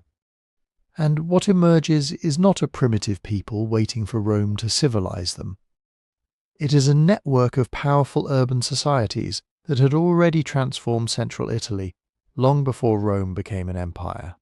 The Etruscans built cities, real cities, with planned streets, defensive walls, public spaces, sanctuaries, drainage systems, workshops, cemeteries, and political institutions capable of organizing thousands of people. At places like Tarquinia, Cerveteri, Veii, Volci, Populonia, and Volterra, the landscape still carries their fingerprints. Sometimes literally. Modern roads follow ancient routes. Modern towns sit above Etruscan settlements. Roman buildings rest on Etruscan foundations. And beneath both are layers of human activity that reach back into the Iron Age, when hilltop villages began growing into the city-states that would dominate much of Italy. Rome did not rise in an empty world, it rose beside Etruria. It traded with Etruria, fought Etruria, learned from Etruria, absorbed Etruria, and eventually became so large that it could make people forget how much of its early world had been shaped by its northern neighbours. Think about the things Rome became famous for. The symbols of authority, the curule chair, the purple-bordered toga, the fasces carried before magistrates, the triumphal display. Some of these customs have Etruscan connections, though the exact path of every tradition is still debated. The religious world of Rome, with its augurs watching birds and its haruspices examining the entrails of sacrificed animals, carried unmistakable Etruscan influence. Even when Rome was an empire ruling lands from Britain to Syria, Roman officials could still summon Etruscan specialists when lightning struck a sacred place or an omen seemed too dangerous to ignore. That is not the behaviour of a civilization that had been forgotten. That is the behaviour of a civilization whose knowledge had become woven into the systems of its conqueror. The Etruscans also helped connect Italy to the wider Mediterranean. Their merchants moved metals, wine, ceramics, luxury goods and raw materials through networks reaching Greece, southern France, the Iberian Peninsula, Sardinia, Corsica, North Africa, and beyond. Their ships crossed waters that were crowded with Greek traders, Phoenician sailors, Carthaginian fleets, pirates, colonists, mercenaries and rivals. Their metalworkers turned the mineral wealth of central Italy into bronze weapons. Tools, vessels, statues, jewellery and objects so finely made that people still stop and stare at them in museums today. Their artists painted tomb walls with scenes that feel startlingly alive. Musicians playing pipes and lyres, dancers moving in lines, wrestlers and athletes competing, couples reclining at banquets, servants carrying food and wine, animals, demons, gods, and strange journeys into the world beyond death. These images do not tell us everything. Art is not a photograph. A tomb painting may show an idealized elite fantasy, a ritual scene, or a statement about status rather than ordinary daily life. But it tells us something important. The Etruscans imagined life as rich with colour, movement, ceremony, family, pleasure, danger, and divine forces that could not be ignored. They had their own language, their own names for gods, their own political structures, their own local identities, their own traditions of art, burial, trade, law, and ritual. They were not simply Romans before Rome, they were Etruscans, and yet they did become part of Rome. That is the answer to the question we began with. Did the Etruscans vanish? Yes, in one sense. Their independent cities were conquered. Their language gradually retreated. Their political leagues lost power. Their sacred books disappeared. Over generations, Latin replaced Etruscan in public life. Rome absorbed their territory, their elites, their soldiers, their gods, and their descendants into a larger identity. But no, they did not vanish like a city swallowed overnight by ash. They became part of the foundations, part of Roman Italy, part of the population that built Roman roads, farmed Roman land, served in Roman armies, worshipped in Roman temples, and passed down customs whose origins were already ancient by the time Rome called itself eternal. Maybe that is why the Etruscans still feel so haunting. They are everywhere and nowhere. Their cities survive as ruins beneath later cities. Their language survives in fragments that scholars are still trying to understand. Their religious ideas survive through Roman practice. Their art survives in tombs. Their bloodlines, though impossible to trace neatly after so many centuries of migration and intermarriage, were absorbed into the people of Italy. And the discoveries are not over. Far from it. Archaeology keeps changing the picture. New excavations reveal houses instead of only tombs. Scientific analysis can trace where metals came from, what people ate, how they moved goods, and sometimes where individuals spent their childhoods. Inscriptions once ignored in museum storerooms can be re-examined. Buried sanctuaries can reveal rituals no ancient Roman writer ever bothered to describe. Every new find raises another question. How much Etruscan knowledge is still under Italian soil? How many inscriptions are waiting to be found? How many temples, workshops, archives, harbours, villages and graves have never been excavated? How much of Rome's story still belongs to the people Rome conquered? The civilization beneath Italy is not silent. We are just still learning how to listen. If you enjoyed this journey into the world before Rome, please like the video, subscribe to the channel, and comment below where you're listening from. And if you want to support the channel in the best possible way, listen on Spotify through the link in the description.